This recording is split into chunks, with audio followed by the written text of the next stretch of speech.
Hey everyone, I'm Peter Stories, here to guide you today. If you use this video to drift off to sleep, please tap like, hit subscribe, and drop a comment telling me where you're watching from and what time it is there. Now, settle in, get cozy, and let yourself relax.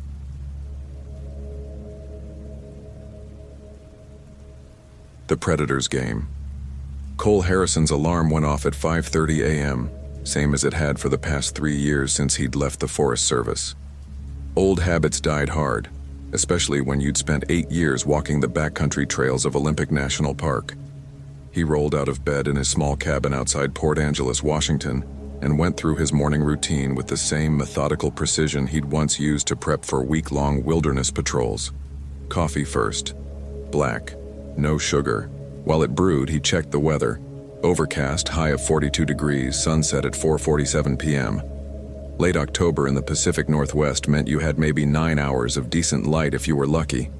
He pulled on his hiking boots, the same Danners he'd worn on the job, resoled twice but still solid, and laced them with the efficient movements of someone who'd done this thousands of times.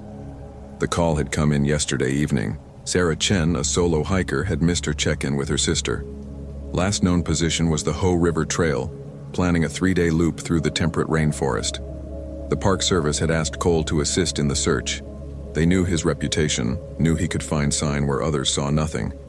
Cole loaded his day pack with the usual gear: first aid kit, emergency bivvy, headlamp, water purification tablets, energy bars. He added his old service radio, though coverage would be spotty once he got deep into the forest.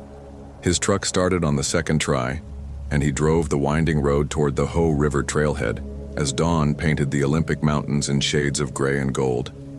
The parking area was empty except for a red Honda Civic with California plates, Sarah's car, according to the ranger who'd briefed him. Cole parked and stepped out, immediately feeling the familiar embrace of the forest. The air smelled of wet cedar, decomposing leaves, and that particular clean scent that came after a night of light rain.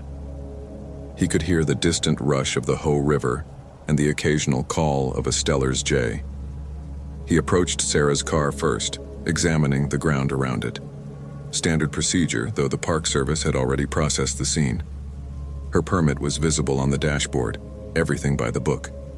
Cole walked a slow circle around the vehicle, noting tire tracks, footprints, anything that might tell a story. That's when he saw the first anomaly. There, in the soft earth beside the driver's door, was a partial boot print. Size 11, possibly 12. Heavy tread, recent, made after last night's rain. Sarah Chen was listed as 5'4" and 125 pounds. This print belonged to someone significantly larger, someone who had no business being at her car. Cole crouched and studied the impression more carefully. This was where his first ability had always set him apart from other rangers. Most people saw a boot print and noted its existence. Cole saw the story it told. The depth of the heel impression suggested someone heavy, probably over 200 pounds. The toe was deeper than the heel, indicating the person had been moving carefully, deliberately, placing each step with conscious precision rather than walking naturally. Someone had been here after Sarah, and they'd been trying not to leave obvious signs. Cole photographed the print with his phone and continued his circle. He found 2 more partial impressions, both heading toward the trailhead. Then they vanished, as if the person had suddenly become much more careful about where they stepped. He shouldered his pack and headed up the Hoh River Trail. The path wound through towering Sitka spruce and western red cedar, their trunks disappearing into the canopy above. Moss hung like curtains from every branch, and the forest floor was carpeted with ferns that brushed against his legs as he walked. It was the kind of place that should have felt peaceful, primeval. Instead, Cole felt a subtle wrongness that he couldn't immediately identify. 20 minutes in, he found Sarah's first campsite. The fire ring was cold, maybe 2 days old. Her tent had been pitched with military precision, guy lines tight, rainfly properly tensioned. Either Sarah knew her business, or she'd had help. Cole examined the area methodically, looking for anything the initial search team might have missed. The forest was too quiet. That was what had been bothering him since he'd left the parking area. It was October, migration season. The woods should have been alive with birds feeding before their long flights south. Instead, he heard only the distant river and the whisper of wind through the canopy. It was as if every creature for miles around had decided to be somewhere else. Cole had learned to trust his second ability during his years in the backcountry. The forest spoke to those who knew how to listen, and right now it was telling him something was wrong. Animals didn't just leave an area without reason. Predators, bad weather, human disturbance. Something had cleared them out. He expanded his search pattern, moving in careful spirals around the campsite. 50 yards north of the fire ring, he found what he was looking for. Another boot print, this one clear and complete. Same size and tread pattern as the one by Sarah's car. But this print was positioned behind a large cedar tree, at an angle that would have given whoever made it a clear view of the campsite while remaining hidden. Someone had been watching Sarah. Cole felt the familiar tingle at the base of his neck that meant he was being observed. His third ability, the one that had kept him safe during countless solo patrols in remote wilderness. He'd learned to trust that sensation completely. Somewhere in the forest around him, eyes were tracking his movement. He didn't react visibly, didn't turn or scan the tree line. Instead, he continued his methodical examination of the campsite while his peripheral vision swept the shadows between the massive tree trunks. Nothing moved. No flash of color or unnatural shape broke the endless pattern of brown bark and green moss. But the feeling persisted, a weight pressing against his shoulder blades. Whoever was watching him was good. Professional. Cole photographed the hidden boot print and marked its GPS coordinates. Then he packed up and continued north along the trail, following Sarah's planned route. The path climbed steadily now, switching back through stands of Douglas fir and western hemlock. The understory thinned as the elevation increased, making it easier to see between the trees but also easier to be seen. The sensation of being watched faded after about a mile, replaced by something equally unsettling. Cole's fourth ability, what his old supervisor had called his detective's nose, was telling him to pay attention to patterns others might miss. And there was definitely a pattern here. Every quarter mile or so, he found evidence of Sarah's passage. A scuff mark on a root, a bent fern frond, a boot print in a patch of soft earth. But always just one sign. Never the natural scatter of evidence a hiker would normally leave.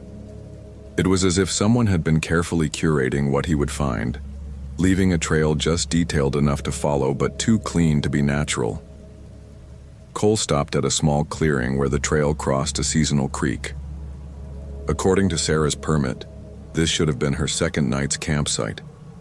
He found no sign she'd ever been here. No fire ring, no tent impressions, no trash or food scraps. The area was pristine except for a single item sitting on a flat boulder beside the water. A granola bar wrapper, Cliff Bar, chocolate chip flavor. Still bright and unfaded, maybe a day or two old at most. Cole approached it carefully, scanning the ground around the boulder. No footprints, no disturbed vegetation.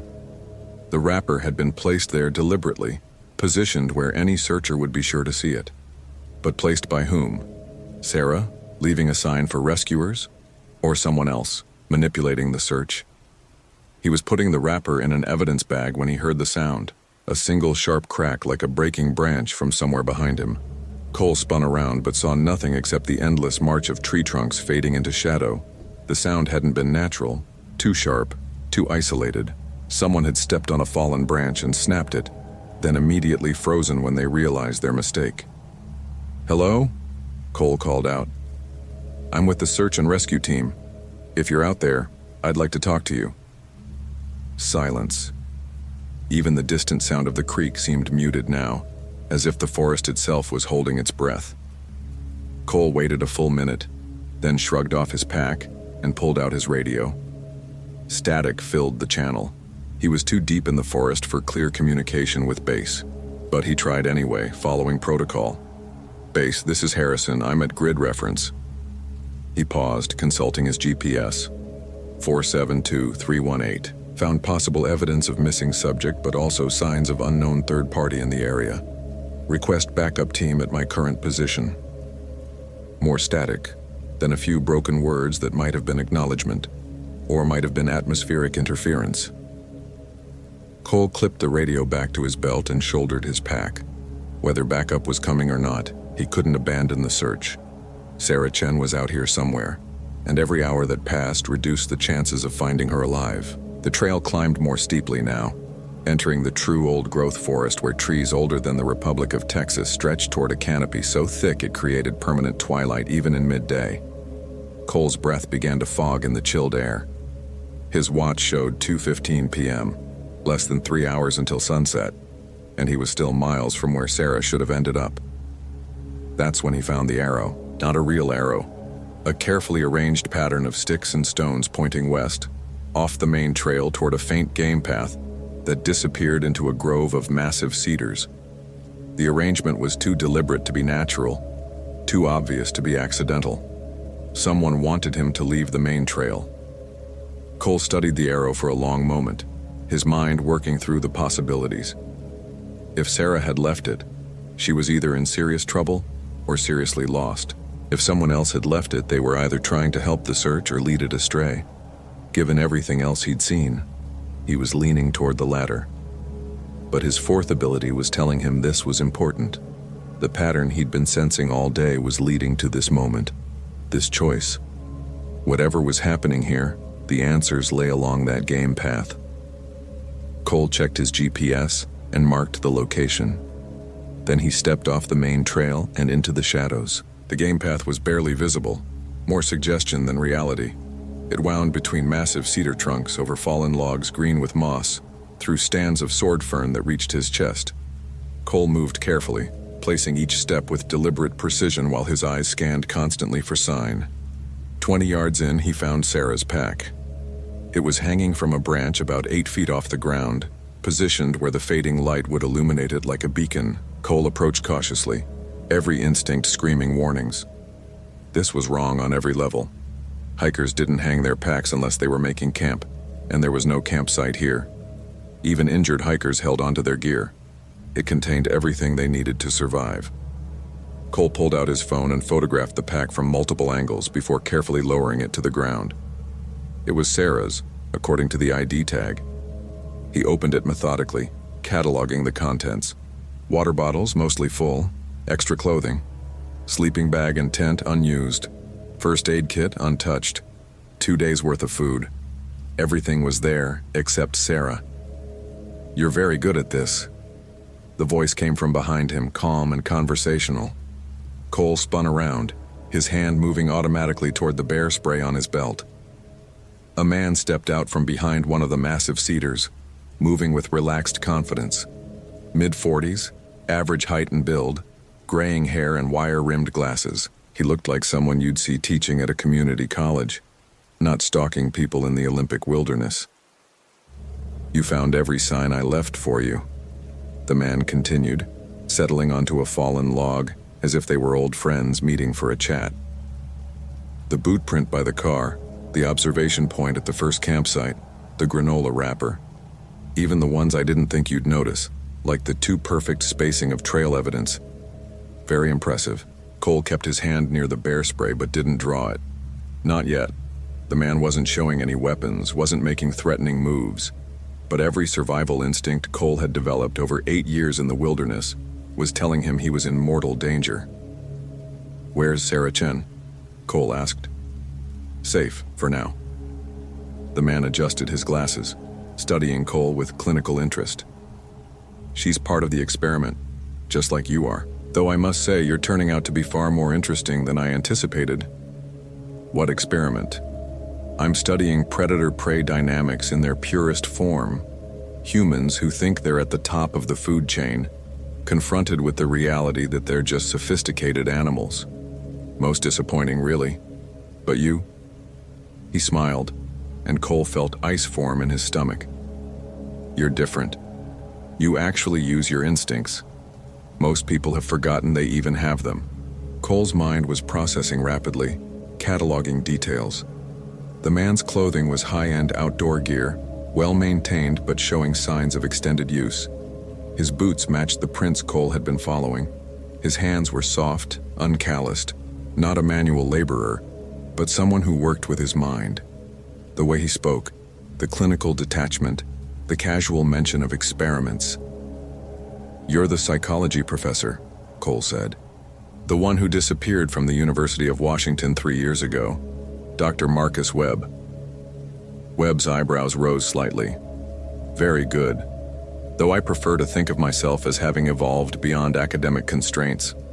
The university wanted me to study human behavior in sterile laboratory conditions. I found that limiting. What happened to your family?" For the first time, emotion flickered across Webb's face. "Random violence. Wrong place, wrong time. A drug addict with a gun decided he needed my wife's purse. Shot her, shot my daughter, shot the family dog. Police called it senseless, meaningless. But I realized they were wrong." Webb stood up, beginning to pace in a slow circle around Cole. "It wasn't senseless at all.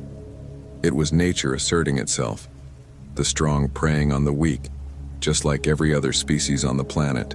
The only thing that was meaningless was my belief that humans had somehow transcended their animal nature through civilization and morality."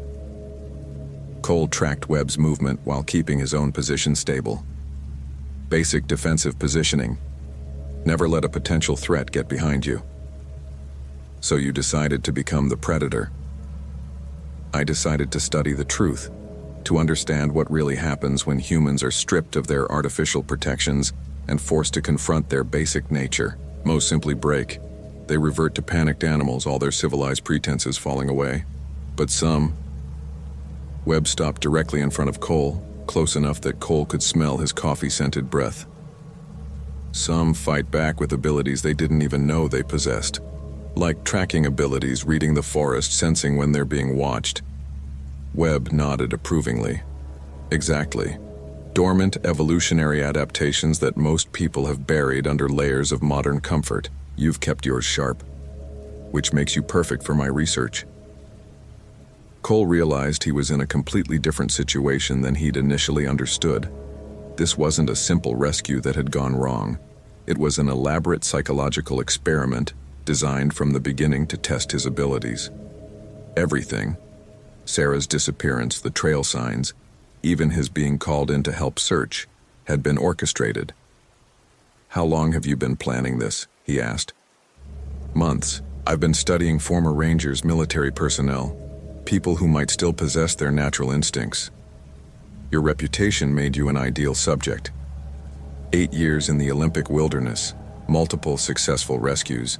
That incident 5 years ago when you tracked down those armed poachers everyone else said had vanished without a trace." Webb pulled a small digital recorder from his pocket. "I'd like to document this conversation if you don't mind, for posterity." "I do mind." Cole shifted his weight slightly, preparing to move. "Where's Sarah?" "About 2 miles north of here, in a place I've prepared for the final phase of the experiment. She's unharmed, though understandably frightened. Whether she remains that way depends on how well you perform in the challenges ahead." Webb clicked on the recorder anyway. "Subject demonstrates protective instincts toward unknown female, despite no personal connection. Evolutionary imperative to protect potential mates overrides rational self-interest." That clinical detachment, Cole realized, was Webb's weakness. He was so focused on analyzing behavior that he was missing the behavior itself. While Webb had been talking, Cole had been using his fifth ability, the natural orientation sense that had kept him from getting lost during countless wilderness patrols. Even in the gathering dusk, he knew exactly where he was in relation to the main trail, the trailhead, the surrounding terrain. More importantly, he knew where Webb had positioned himself. The man was blocking the most obvious escape route back to the main trail, but there was another game path leading northeast that would eventually connect with the Hoh River Trail about a mile upstream. Webb didn't know Cole was aware of it, because it wasn't visible from where they stood. "You're calculating escape routes," Webb observed. "Excellent.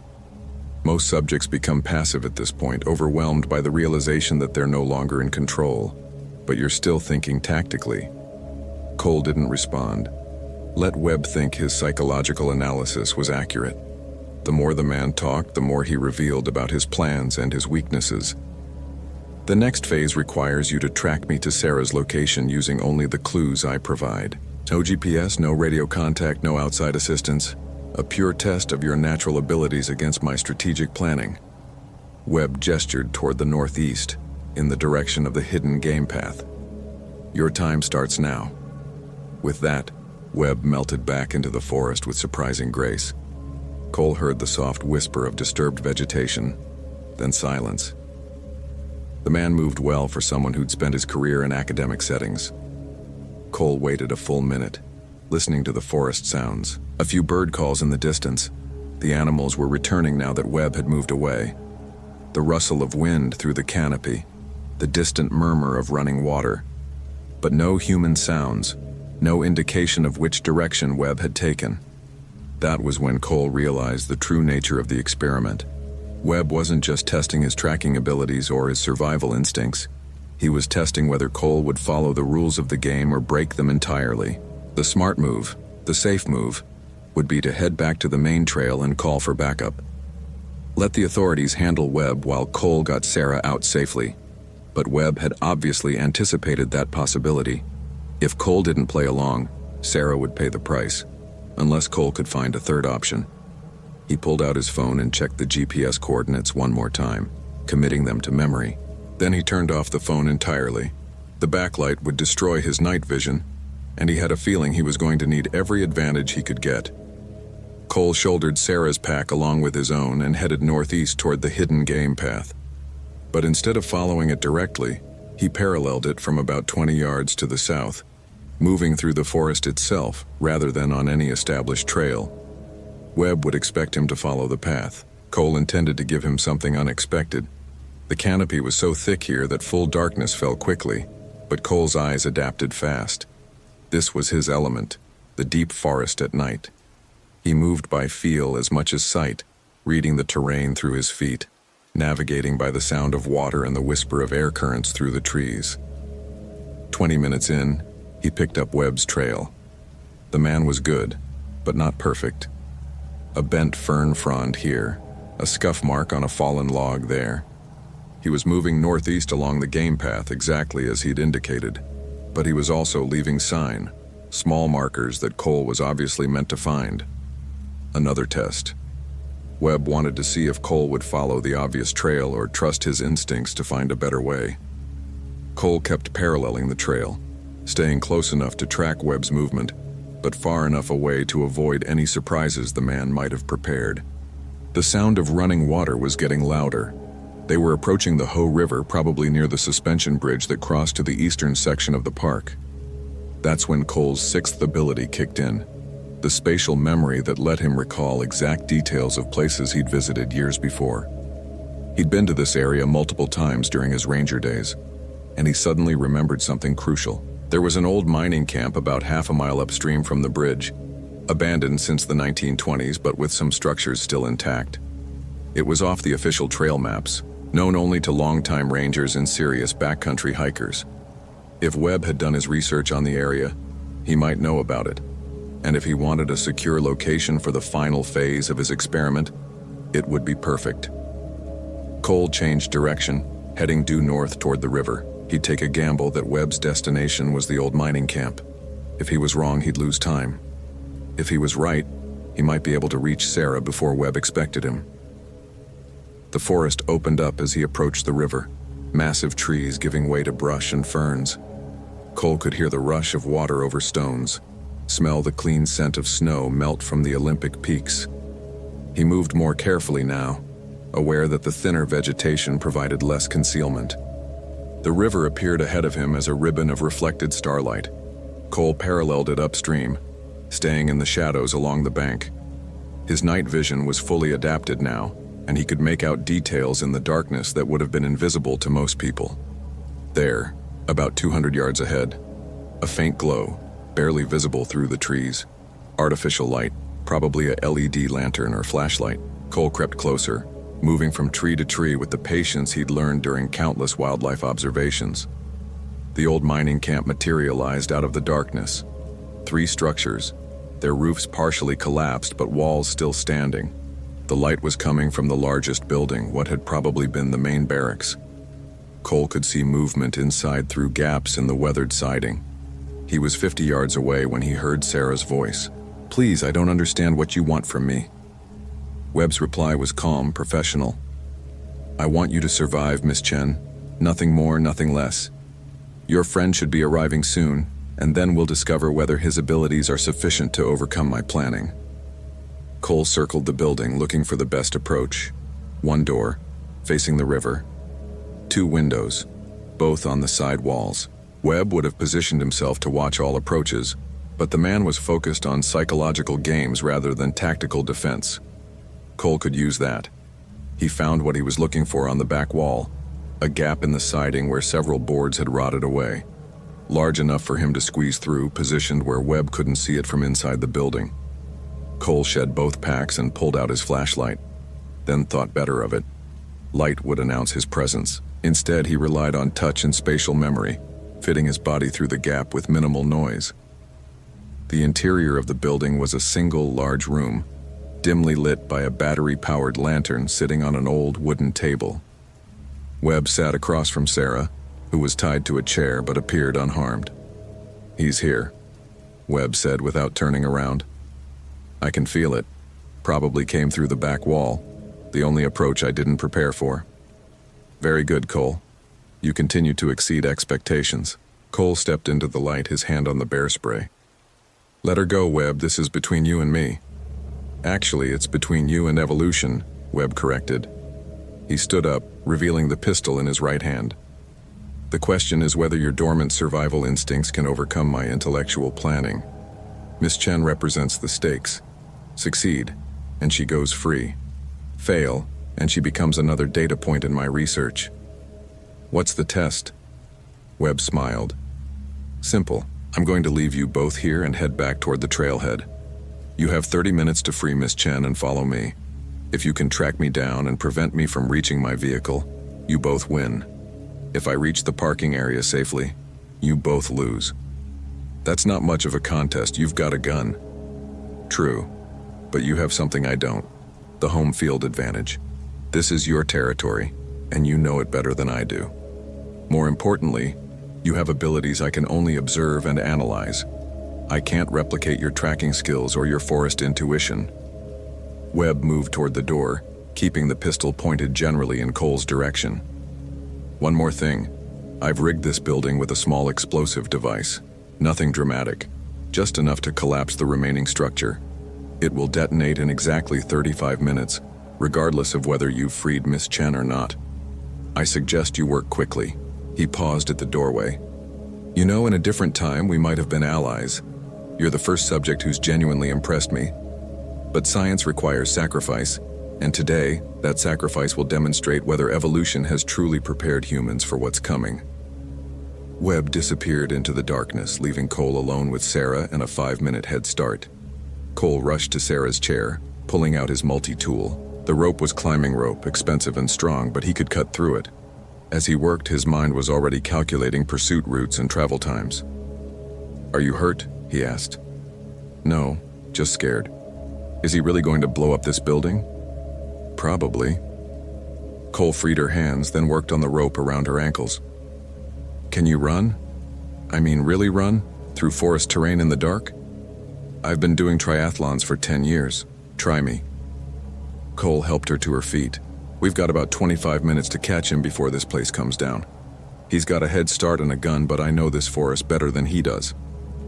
They squeezed through the gap in the back wall together. Cole grabbed his gear and Sarah's pack, then oriented himself using the sound of the river and the position of the stars visible through breaks in the canopy. Webb's going to take the most direct route back to the trailhead, Cole said as they started moving. That means the game path to the suspension bridge, then the main trail back to the parking area. But there's another route, steeper, more difficult, but shorter. If we can push hard enough, we might get there first. They moved through the forest faster than Cole had ever attempted at night, trusting his navigation abilities completely. Sarah stayed close behind him, her breathing controlled and steady. The woman was in excellent shape, and she adapted quickly to moving by feel and instinct rather than sight. 15 minutes in, Cole stopped abruptly. He'd heard something, a metallic click from somewhere ahead of them. He held up a hand, signaling Sarah to freeze. Do you hear me, Cole? Webb's voice drifted through the trees.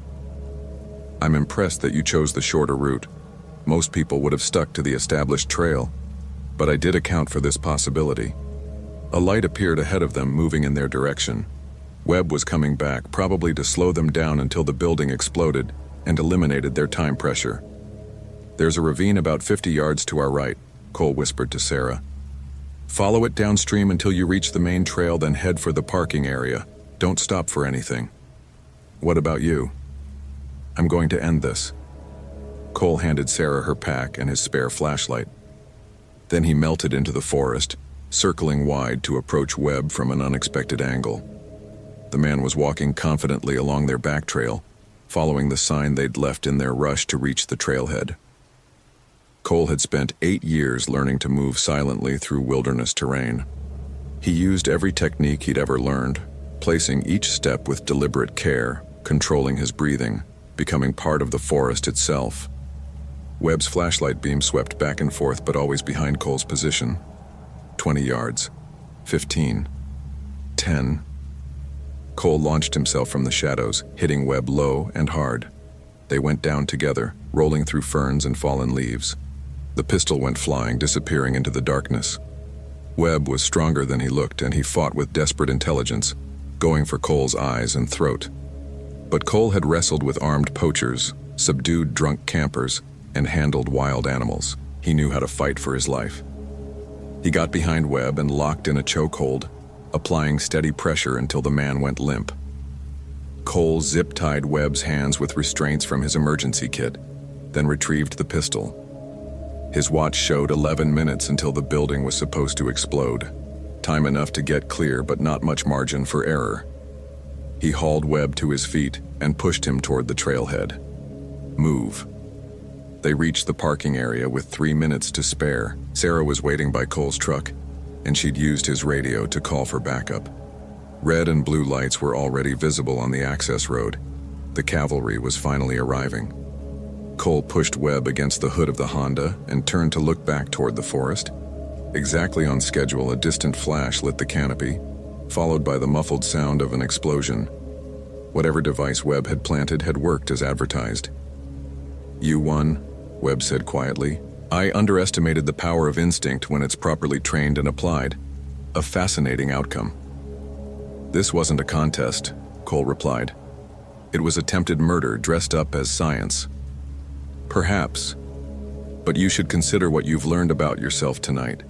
You're not just a former ranger, Cole. You're something evolution created to survive in environments that would kill most people. That's a rare gift."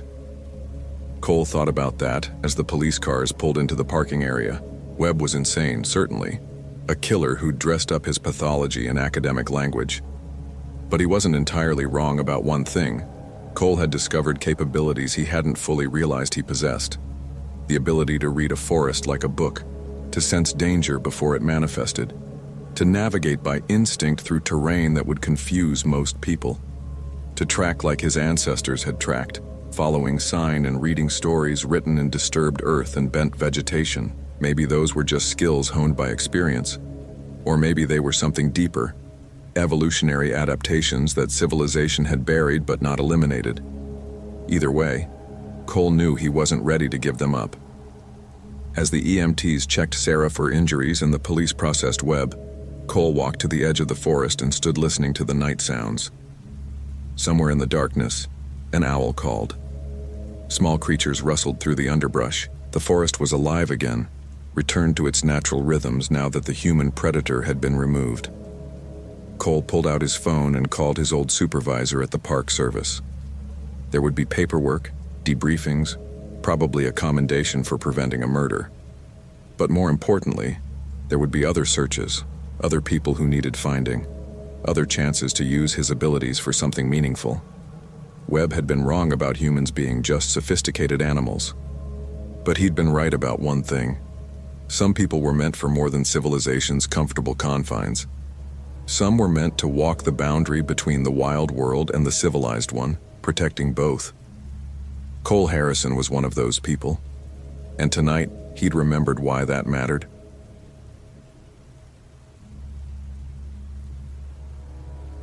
The Watcher in the Woods. Ryan Mathis pulled his truck into the gravel parking lot at the Hoh River Trailhead at 6:47 a.m., exactly 13 minutes earlier than his usual arrival time. 5 years as a ranger in Olympic National Park had taught him that those extra minutes before dawn often made the difference between finding someone alive and finding them at all. The missing hiker report had come in yesterday evening. Sarah Chen, 26, experienced but hiking alone. Last seen 3 days ago heading toward the Hoh River Trail extension. He methodically checked his pack. First aid kit, emergency shelter, rope, headlamp with extra batteries, water purification tablets, and his grandfather's compass, the one piece of equipment he never trusted to technology. His radio crackled to life as he shouldered the pack. Ranger 47, this is dispatch. Go ahead, Monica. Weather Service is calling for early snow tonight. Temperature drop expected around 4 p.m. Just wanted you to know. Ryan glanced at the gray sky, already heavy with the promise of winter. October in the Pacific Northwest meant unpredictable weather and shortened daylight. Copy that. I'll keep an eye on it. The forest greeted him with the familiar scent of moss and decaying leaves, but something felt different as he approached the main trail marker. Ryan paused, letting his senses adjust to the environment. After 7 years total in these woods, 2 as a volunteer, 5 as a ranger, he'd developed what his colleagues called an uncanny ability to read the forest's moods. This morning, the woods felt wrong. He knelt beside the trailhead sign and immediately spotted what the search and rescue team had missed yesterday. A partial boot print in the soft earth beside the main path, barely visible under a layer of fallen leaves. The tread pattern was distinctive. Vibram sole, size 8 women's, consistent with Sarah Chen's gear list. But the print's location troubled him. It pointed away from the marked trail, toward a game path that most hikers would never notice. Ryan stood and examined the surrounding area with the methodical precision that had made him the park's most effective tracker. Broken spider webs between 2 Douglas fir trees, snapped at exactly 5 feet 4 inches, Sarah's listed height. A small piece of blue fabric caught on a blackberry vine, the same shade as the jacket described in her gear list. The evidence pointed toward the unmarked trail, but something about the arrangement bothered him. The broken webs were too clean, as if someone had measured the exact height. The fabric piece hung at eye level, positioned where anyone following the trail would notice it. Sarah Chen was an experienced hiker with a master's degree in environmental science. She wouldn't have left such obvious sign unintentionally. 20 minutes into the game trail, Ryan discovered the first real anomaly.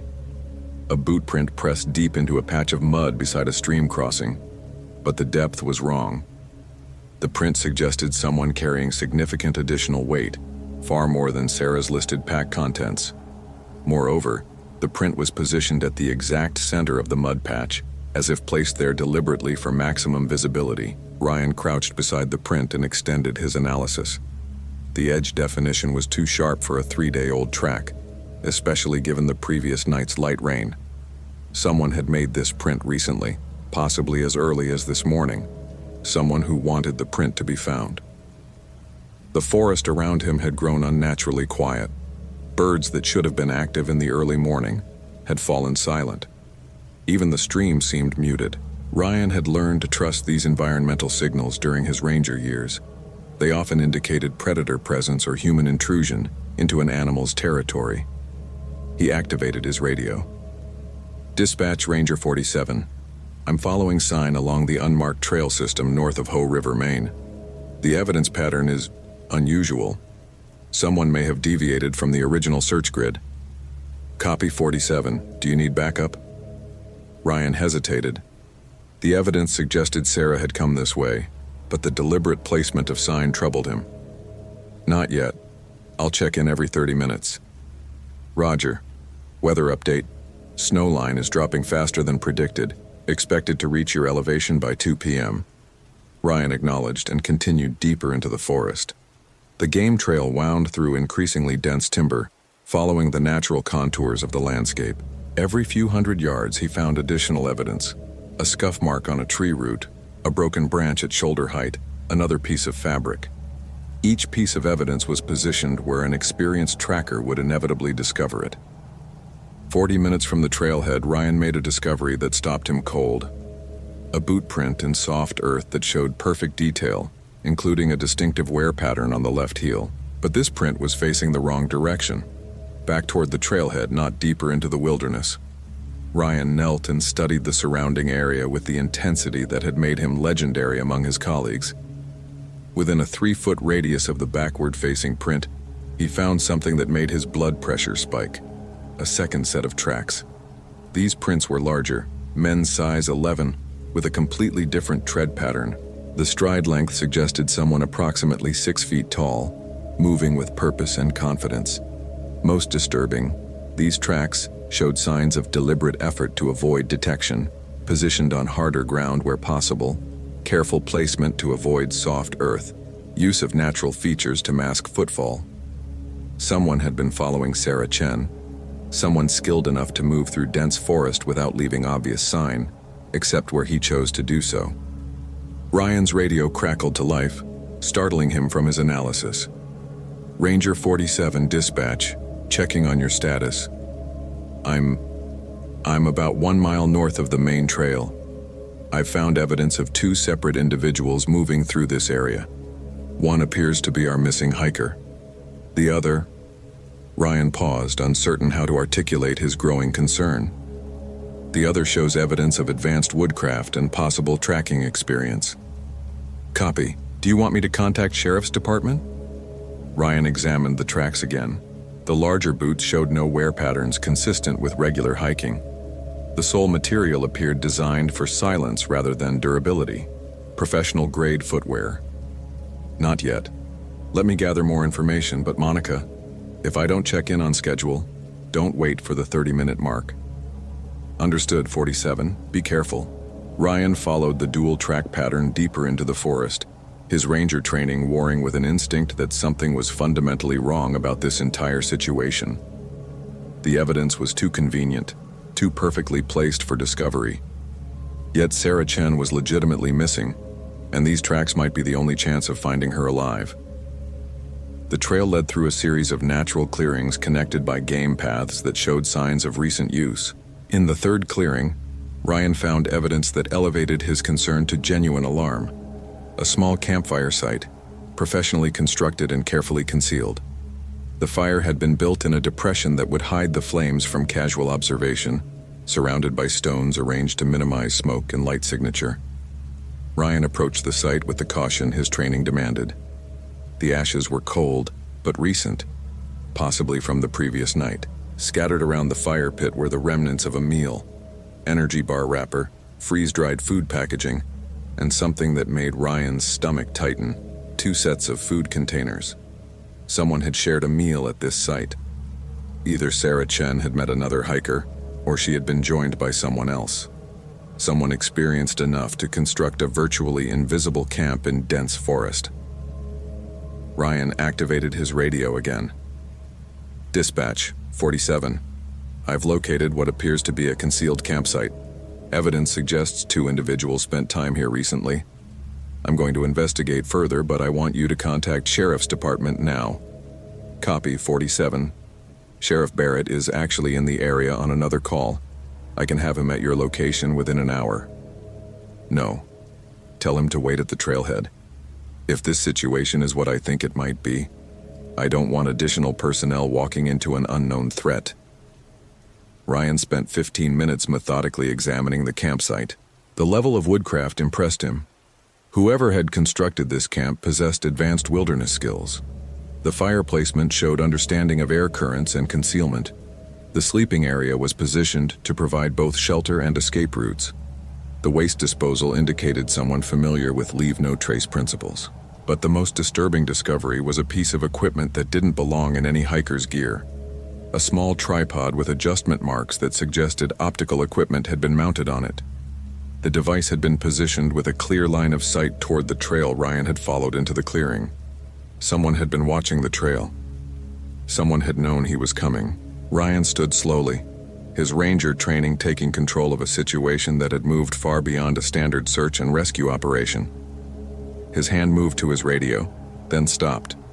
If someone had been watching the trail with optical equipment, They might also be monitoring radio frequencies. The forest around him remained unnaturally quiet. No bird calls, no small animal movement, no insect activity. The silence was so complete it seemed artificial. Ryan had experienced this type of environmental response only twice before, both times when apex predators had moved into an area. He began backing away from the campsite, using trees as cover while maintaining visual contact with the clearing. His movement was instinctive, drawing on years of training and natural ability that had made him the park's most effective tracker. Every step was placed deliberately, avoiding loose stones and dry leaves. 50 yards from the campsite, Ryan heard something that froze him in place. The distinctive sound of someone applauding slowly, deliberately. The sound came from directly behind him.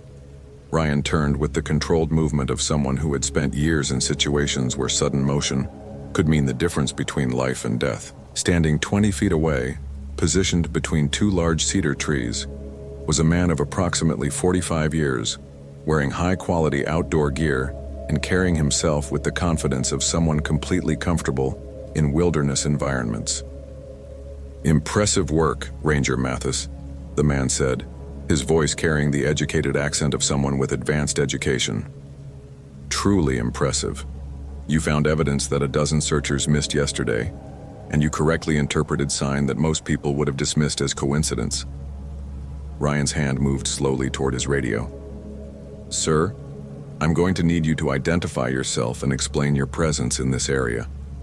"Please don't reach for your radio," the man said calmly. "We both know that backup is more than an hour away, and I'd prefer to have a conversation without outside interference." Ryan stopped his movement but kept his hand positioned near his equipment. "Are you carrying any weapons, sir?" The man smiled with what appeared to be genuine amusement. "Ranger Mathis, I have 17 different items within arm's reach that could be used as weapons. You have 12. The question isn't whether we're armed, it's whether we choose to approach this situation intelligently." "Where is Sarah Chen?" "Safe, for the moment. Uncomfortable, certainly, but alive and uninjured." The man stepped slightly closer, moving with the fluid economy of motion that Ryan associated with military or law enforcement training. "The more relevant question is whether she remains in that condition." Ryan assessed his situation with the rapid evaluation process that had kept him alive during dangerous encounters with both wildlife and humans. The man was positioned to control access to both the campsite and the trail, back toward the main park area. His gear was expensive and appropriate for extended wilderness travel. His confidence suggested significant combat or tactical training. Most importantly, his knowledge of Ryan's name indicated planning and research. "You know who I am," Ryan said. "How?" "Dr. Marcus Kellerman," the man replied. "Former behavioral psychologist, current researcher. I've been studying your work for several months, Ranger Mathis. Your tracking record, your intuitive approach to search and rescue, your ability to find people that others cannot. You've become something of a legend in the Park Service." Ryan felt a chill that had nothing to do with the dropping temperature. "What kind of research?" "The kind that requires field testing," Kellerman replied. "I've been conducting an extended study on human survival instincts and decision-making under extreme stress. Most subjects are disappointingly predictable, but you represent something much more interesting." "And Sarah Chen?" "Bait," Kellerman said simply. "Though I must admit, she's proven more resourceful than anticipated. It's been 3 days, and she's still maintaining hope that someone will find her. Her psychological profile suggested she would break much sooner." Ryan's training took over completely. He was facing someone who had abducted a hiker and was treating human suffering as a research project. Every instinct told him to attack immediately, but his experience warned him that Kellerman was prepared for that response. "What do you want?" Ryan asked. "I want to see if the stories about your abilities are true," Kellerman replied. "I want to test whether instinct can overcome intelligence, whether natural talent can defeat systematic planning." He gestured toward the forest around them. "I've had 3 months to prepare for this encounter. I've studied your methods, your patterns, your psychological profile. I've constructed this scenario specifically to exploit your greatest weakness." "Which is?" Your compulsion to save people, Kellerman said. You cannot walk away from someone in danger, even when logic clearly indicates that engaging is the wrong decision. It's made you an excellent ranger, but it's also made you predictable. Ryan realized that everything about this encounter had been choreographed. The convenient trail signs, the obvious campsite, even his discovery of Kellerman's presence. All of it had been designed to lead to this moment. The tracks were fake, Ryan said. Not fake, carefully placed. Sarah Chen did come this way, but not by choice. I needed to ensure that when someone came looking for her, it would be someone with the skills to follow the trail I constructed. And you knew the Park Service would send me. I requested you specifically, Kellerman replied. I called the missing person report into a number that routes directly to your dispatch center.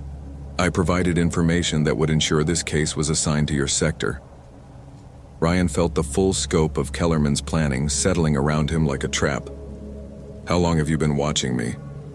6 months of research, 3 months of active surveillance. I know your schedule, your methods, your equipment preferences. I know you arrive 13 minutes early when responding to emergency calls.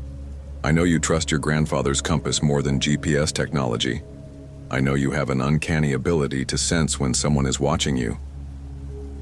Ryan had been unconsciously aware of surveillance for months.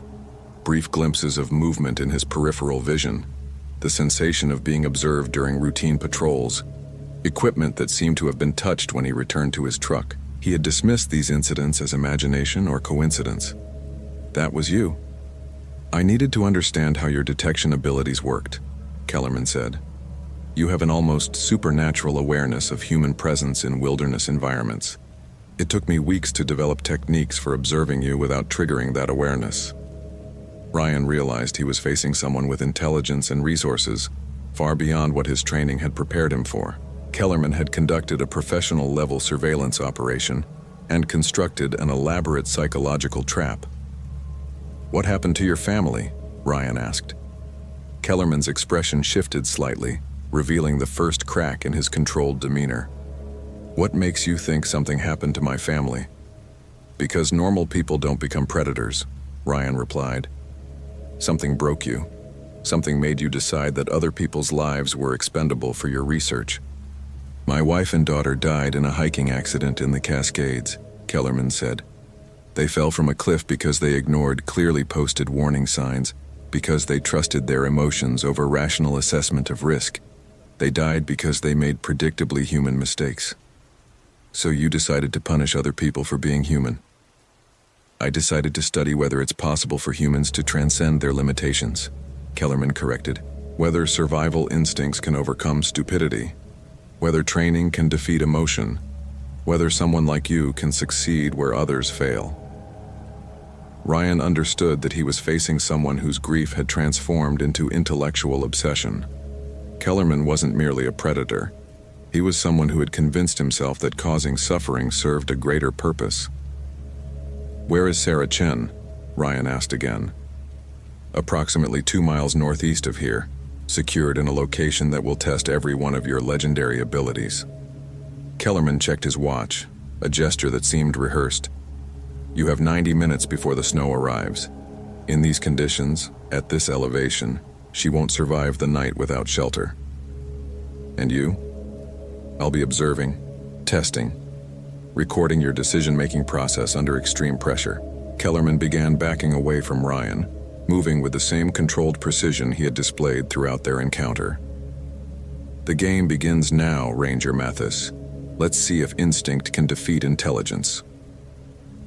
Kellerman disappeared into the forest with the fluid movement of someone completely comfortable in wilderness environments. Ryan was left alone in the clearing, facing a situation that had moved far beyond his training or experience. He activated his radio immediately. Dispatch, this is 47. I need Sheriff Barrett and a tactical team at my location immediately. We have an active hostage situation. Static answered him. Ryan checked his radio and discovered that the battery was dead, despite showing full charge that morning. Kellerman had somehow interfered with his equipment, probably through some form of electromagnetic device. Ryan assessed his situation with the methodical approach that had made him an effective ranger. He was alone in dense forest, facing someone with advanced training and extensive preparation time. Sarah Chen was being held somewhere to the northeast, with less than 90 minutes before dangerous weather conditions arrived. Every logical consideration suggested that he should retreat to the trailhead and wait for backup. But Kellerman had been correct about Ryan's psychological profile. He could not abandon someone in immediate danger, even when engaging presented extreme personal risk. Ryan shouldered his pack and began moving northeast, using his natural orientation abilities to maintain direction in dense forest without using compass or GPS. Kellerman was testing his tracking skills, his decision-making under pressure, and his commitment to saving lives. The forest was beginning to change as the approaching weather system moved through the area. Wind patterns shifted, carrying scents and sounds that Ryan's enhanced senses processed automatically. The temperature was dropping faster than predicted, and the first scattered snowflakes were beginning to fall. 50 yards from the clearing, Ryan found the next piece of Kellerman's puzzle. A torn section of Sarah Chen's jacket hanging from a tree branch, positioned at exactly eye level. The fabric was fresh, recently placed, and accompanied by a small piece of paper folded and tucked into the bark. Ryan unfolded the paper and found a handwritten message in precise block letters. "Your grandfather's compass will be necessary for the next stage. Trust no other navigation method." Kellerman had somehow learned about Ryan's preference for the antique compass, and was now incorporating that knowledge into his psychological game. Ryan felt the scope of Kellerman's preparation continuing to expand. This was not a random encounter, but the culmination of months of research and planning. Ryan followed the carefully placed trail deeper into the forest, each piece of evidence positioned where his tracking abilities would inevitably discover it. But he began to notice subtle inconsistencies in the pattern, small deviations that suggested Kellerman was not infallible. A boot print pressed too deeply into soft earth, indicating hurried placement. A broken branch that showed green wood, meaning it had been damaged within the last few hours rather than days ago. A scent trail that suggested someone moving through the area repeatedly, rather than a single passage. Kellerman was intelligent and well prepared, but he was also human. He was making mistakes, probably because he was so focused on the psychological aspects of his game that he was overlooking physical evidence. Ryan began using his enhanced tracking abilities to follow not just the evidence Kellerman wanted him to find, but the signs of Kellerman's own movement through the area. The false trail continued northeast, but Ryan detected a secondary pattern of movement that curved slightly to the east. Someone had moved between the main trail and an alternate route multiple times, probably while setting up the evidence trail. Ryan began following the secondary pattern, using his ability to read sign that others would miss entirely. The secondary trail led through denser forest, where movement would be more difficult, but concealment would be better. Ryan moved carefully, using trees and natural features for cover, while maintaining awareness of the environment around him. 15 minutes of careful tracking brought him to an overlook position where he could observe a natural clearing below. In the center of the clearing was a structure that made Ryan's blood run cold, a professionally constructed shelter, camouflaged with natural materials and positioned to be invisible from most angles. Ryan could see Sarah Chen secured to a tree near the shelter, alive and apparently uninjured but clearly distressed. More importantly, he could see Kellerman moving around the shelter with the confidence of someone in complete control of his environment. Ryan settled into observation position and began planning his approach. The clearing was approximately 50 yards across with limited cover. Kellerman had positioned himself and his hostage to maximize his tactical advantage and minimize Ryan's options. But Ryan noticed something that Kellerman might not have considered. The natural features of the area provided concealment for an approach from the east, using a depression in the ground that would allow movement to within 20 yards of the shelter. Ryan began his approach, using every technique he had learned during 7 years in wilderness environments. Each movement was calculated to avoid detection, using natural sounds to mask his progress and terrain features to remain invisible. Halfway to the shelter, Ryan heard Kellerman's voice carrying across the clearing. "Outstanding work, Ranger Mathis. You found the secondary trail faster than my models predicted. You're living up to your reputation." Ryan froze in position. Kellerman had been tracking his movements somehow, despite Ryan's confidence in his stealth abilities. I've been watching you for the last 10 minutes, Kellerman continued. Your approach pattern is textbook perfect, but you're forgetting that I've had months to study your methods. I know how you move, how you think, how you assess tactical situations. Ryan remained motionless, evaluating his options. Kellerman was revealing the scope of his surveillance and preparation, but he was also demonstrating overconfidence in his own abilities. Why don't you join us? Kellerman called. We can discuss this situation like civilized people. Ryan made a decision that contradicted every tactical consideration. He stood up and walked openly toward the shelter. Sometimes the most unexpected approach was the most effective. Kellerman watched his approach with what appeared to be genuine admiration. Excellent. You're demonstrating exactly the kind of decision-making that made you legendary in the Park Service.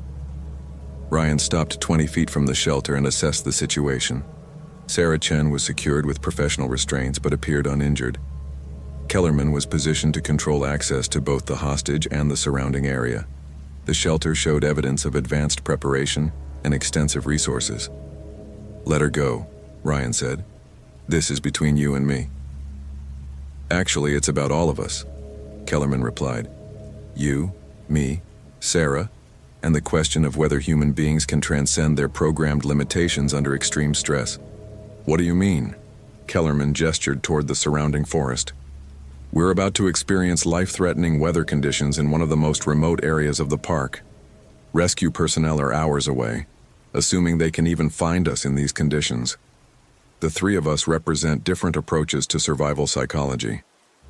Ryan realized that Kellerman's game was more complex than a simple hostage situation. You're planning to test all of us. Sarah represents normal human psychology under stress. Emotion-driven, hope-based, increasingly desperate as time passes. You represent advanced training and natural ability under pressure.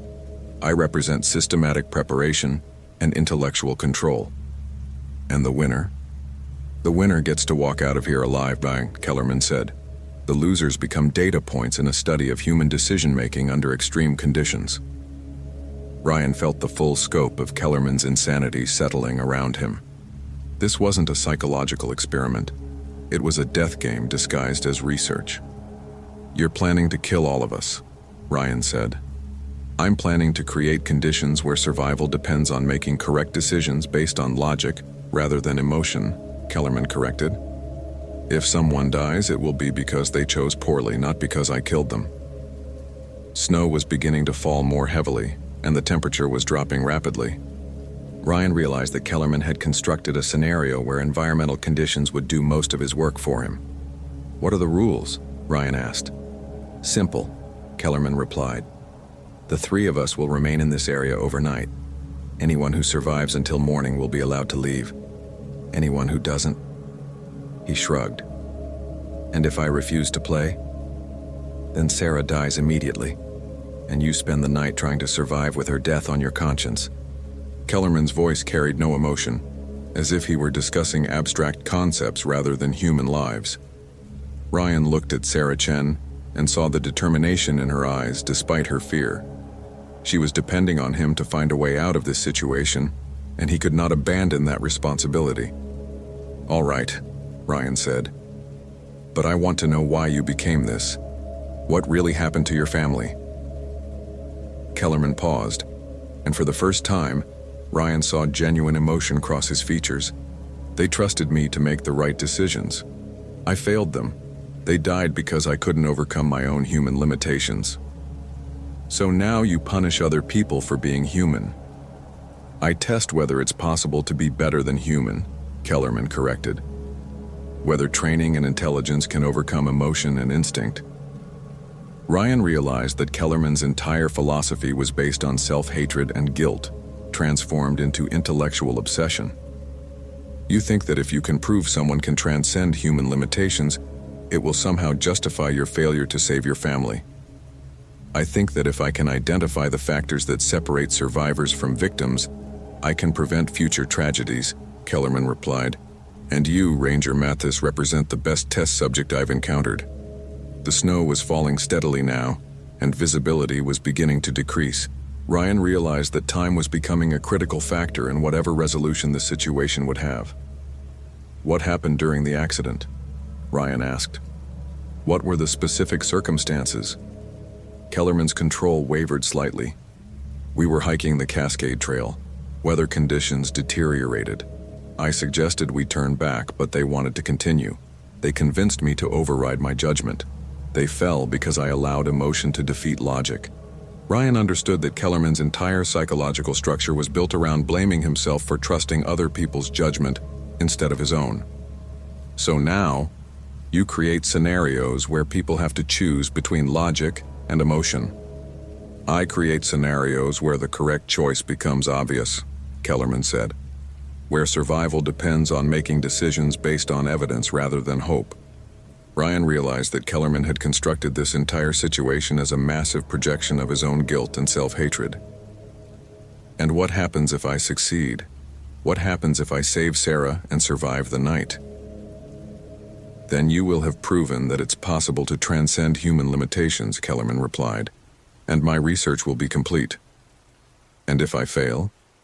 "Then you will have proven that even the best of us are ultimately limited by our humanity." Ryan assessed the situation with new understanding. Kellerman was not merely a predator.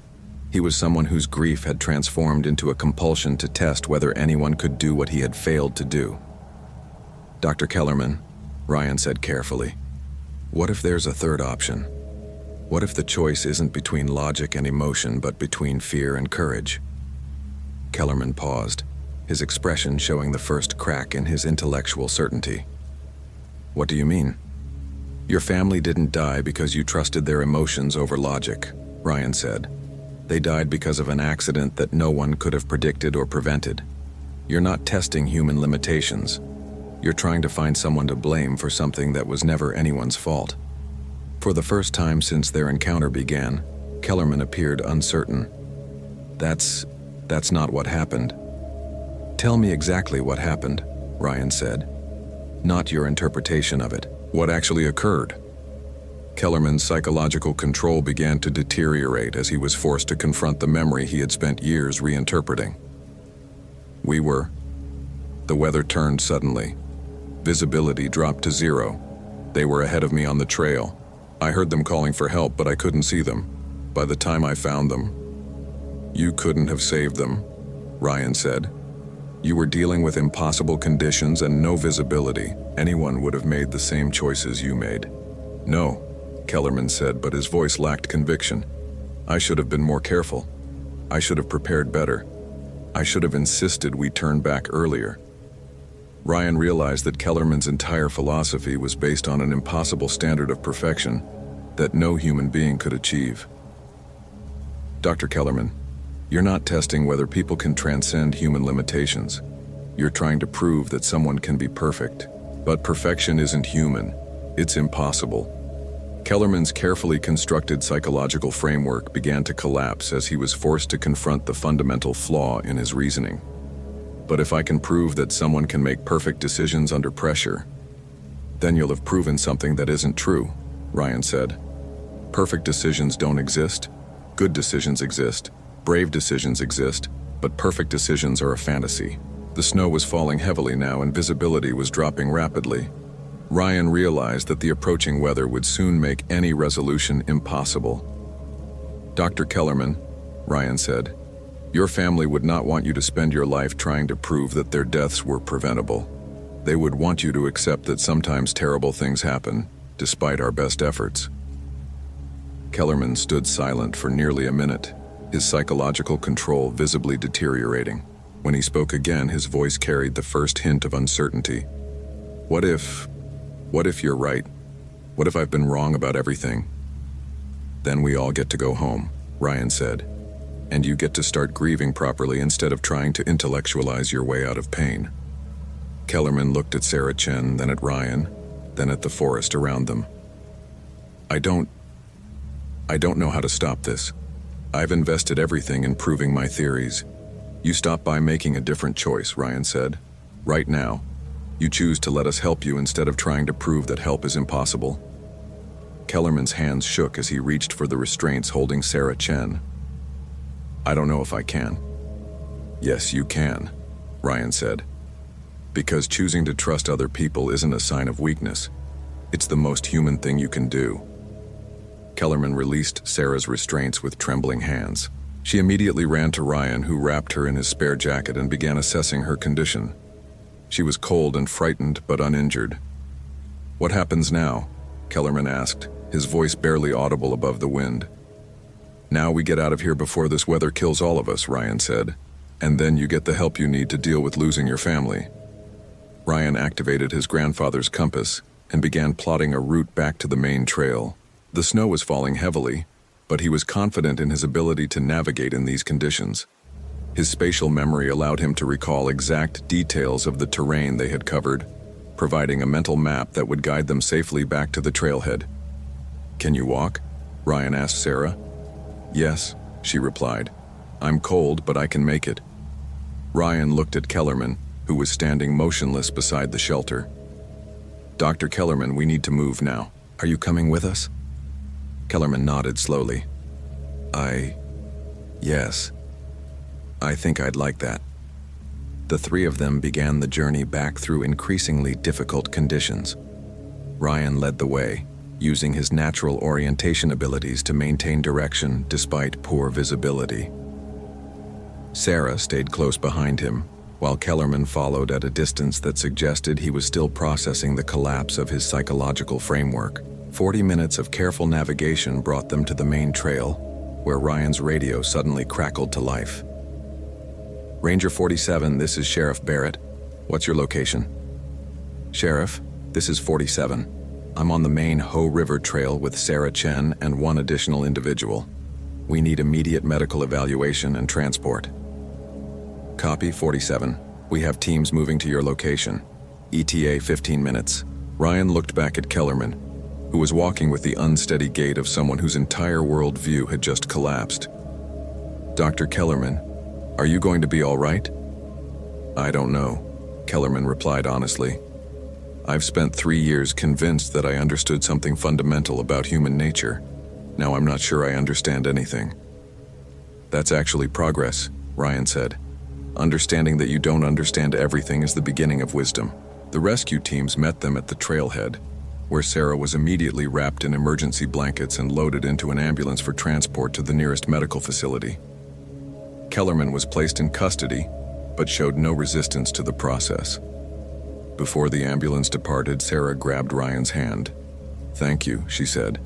"Not just for finding me, but for finding him." Ryan watched the vehicles disappear into the swirling snow and realized that this experience had taught him something important about the nature of human strength and weakness. Kellerman had been wrong about the relationship between logic and emotion, between intelligence and instinct. The real test of human character wasn't the ability to make perfect decisions under pressure.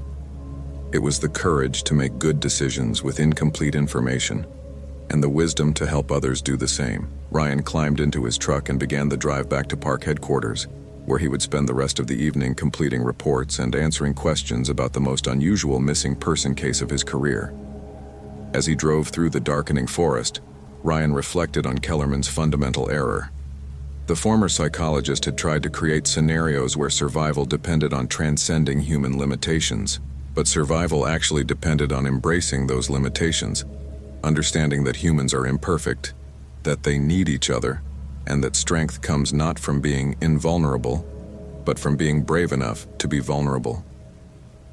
The snow continued to fall as Ryan reached park headquarters, transforming the familiar landscape into something mysterious and beautiful. He realized that this case had tested not just his tracking abilities or his tactical skills, but his understanding of what it meant to be human in a world where terrible things sometimes happened, despite everyone's best efforts.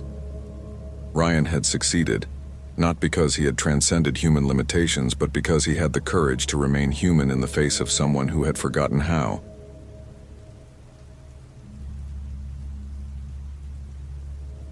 The test Ben Torres checked his watch as he stepped out of his cabin. 6:47 a.m. The October air in Glacier National Park bit through his flannel shirt, carrying the metallic scent of approaching snow. He'd been retired from the Park Service for 3 years now, but old habits died hard. Every morning, Same routine: coffee, gear check, and a patrol of the trails he'd walked for 8 years as a ranger. He pulled on his worn leather gloves and shouldered his pack: flashlight, first aid kit, radio, GPS unit, water, energy bars. The radio crackled to life as he clipped it to his belt. Base to any units in the Going to the Sun corridor. Ben almost answered before catching himself. Not his job anymore. He was just another civilian now, though the Park Service still appreciated his occasional volunteer patrols. His replacement, Ranger Martinez, was good but young. Ben knew these mountains in ways that took decades to develop. He locked the cabin and started down the familiar trail toward Hidden Lake. The path crunched under his boots, autumn leaves creating a carpet of gold and rust. This was his favorite time of year, after the summer crowds disappeared but before the heavy snows made the high country impassable. By 5 p.m., darkness would swallow the peaks. He had maybe 10 hours of decent light. 20 minutes into his hike, Ben stopped. Something felt wrong. The forest was too quiet. In 8 years of ranging, he'd learned to read the woods like a book. Birds should be active at this hour: juncos, nuthatches, maybe a woodpecker.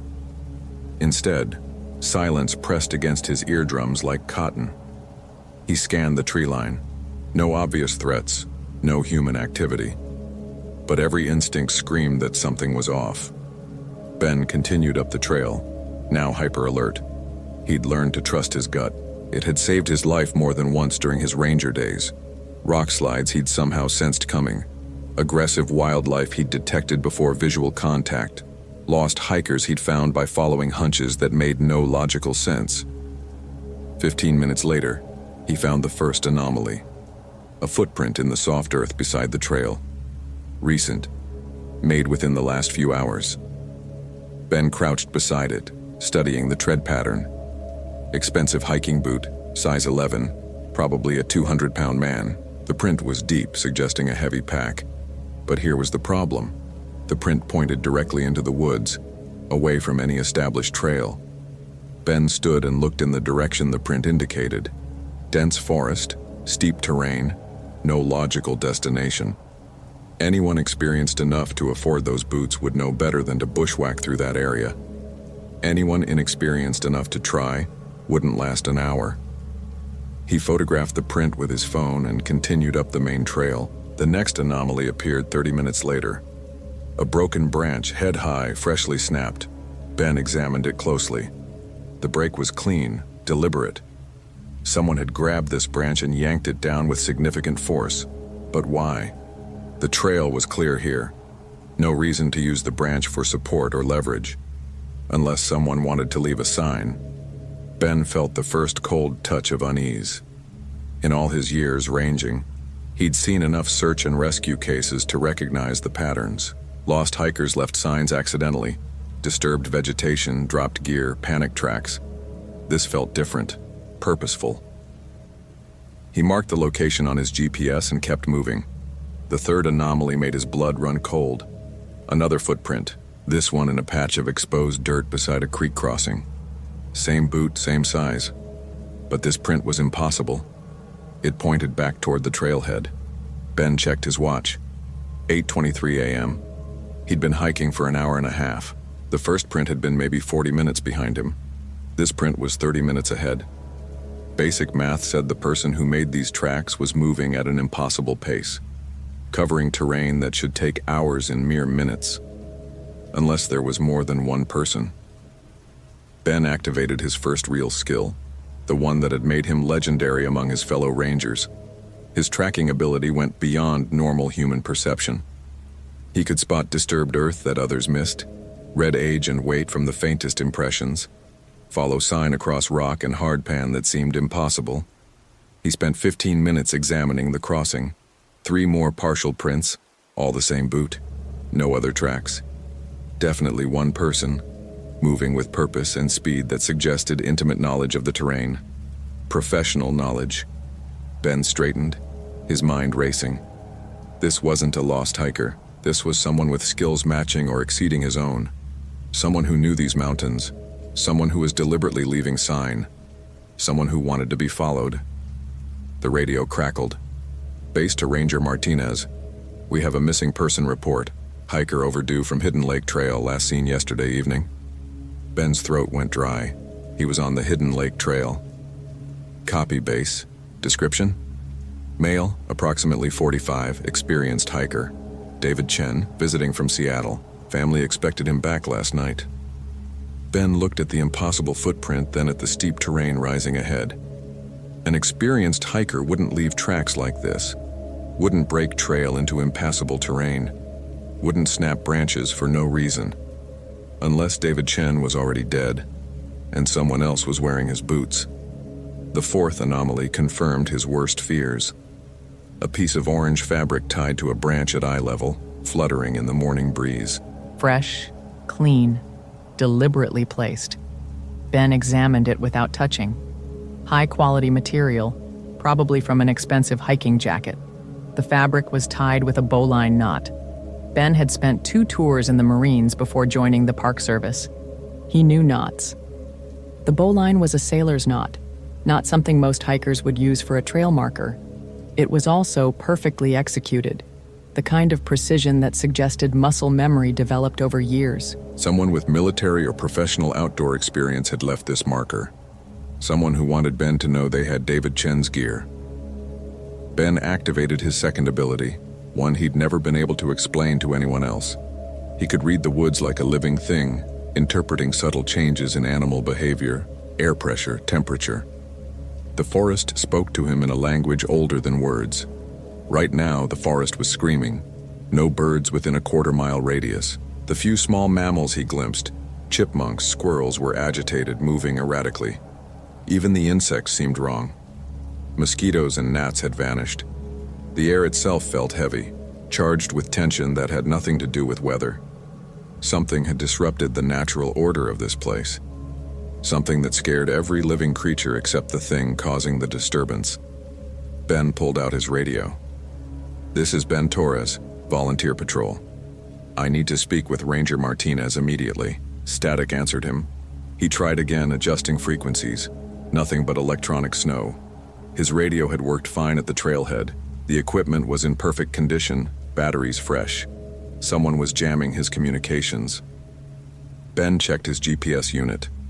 The screen flickered, showed his position, then dissolved into static. His compass spun lazily, unable to find magnetic north. Sophisticated electronic interference. Military-grade equipment. He was being isolated. Ben felt his third ability kick in. Human presence detection. It was the hardest to describe, something between intuition and a sixth sense. After years in the woods, he'd developed an almost supernatural awareness of when another person was nearby. Even when he couldn't see or hear them, he could feel their presence like a weight on his consciousness. Someone was watching him, had been watching him for at least the last hour. The realization hit him like ice water. This wasn't about David Chen anymore. This was about him. He was the target. Ben forced himself to remain calm, continue hiking as if nothing had changed. But his mind was racing, analyzing possibilities, professional skills, military training, electronic warfare capabilities, intimate knowledge of the terrain. He was dealing with someone very dangerous and very patient. The trail began to climb more steeply as he approached the Hidden Lake overlook. Ben's breathing remained steady. 3 years of retirement hadn't dulled his conditioning much, but the weight of being watched was growing heavier with each step. At 9:45 a.m. he found the fifth anomaly, a small pile of stones arranged in a perfect spiral beside the trail. Not natural, not random. The spiral was mathematically precise, each stone placed with deliberate care. Ben had seen similar patterns before, in a criminal psychology textbook he'd studied during ranger training. Organized killers often left signatures, personal symbols that satisfied some deep psychological need. This wasn't a missing person case anymore. This was a hunting ground. Ben activated his fourth ability, investigative intuition. It was what had made him the go-to ranger for complex search and rescue cases. While others followed obvious clues, Ben could sense patterns, connections, hidden relationships that weren't immediately apparent. The pattern was becoming clear: the impossible footprints, the deliberate trail markers, The electronic interference. Someone wasn't just hunting random hikers. They were hunting him specifically. Someone who knew his reputation, his skills, his patrol routes. Someone who had studied him carefully enough to predict exactly where he'd be on this particular morning. Someone who had killed David Chen as bait. The fifth anomaly appeared at 10:15 a.m., just as the trail crested the ridge before Hidden Lake. A smartphone, placed precisely in the center of the path. Ben approached carefully, every nerve screaming danger. The phone was expensive, recent model, completely undamaged. No signs of being dropped or lost. It had been placed there deliberately. A piece of paper was tucked under the phone's case. Ben used a stick to extract it without touching anything directly. The note was written in precise block letters. "Impressive work so far. You're everything they said you were." Ben felt a chill that had nothing to do with the mountain air. Someone had been monitoring his investigation, watching him discover each clue. They knew he'd found the footprints, the broken branch, the fabric, the stone spiral. They were evaluating him. The phone buzzed. Ben stared at it for a long moment, then used the stick to answer the call. Ben Torres. The voice was calm, educated, with a slight accent he couldn't place. The legendary tracker, the ranger who never failed to bring someone home. Who is this?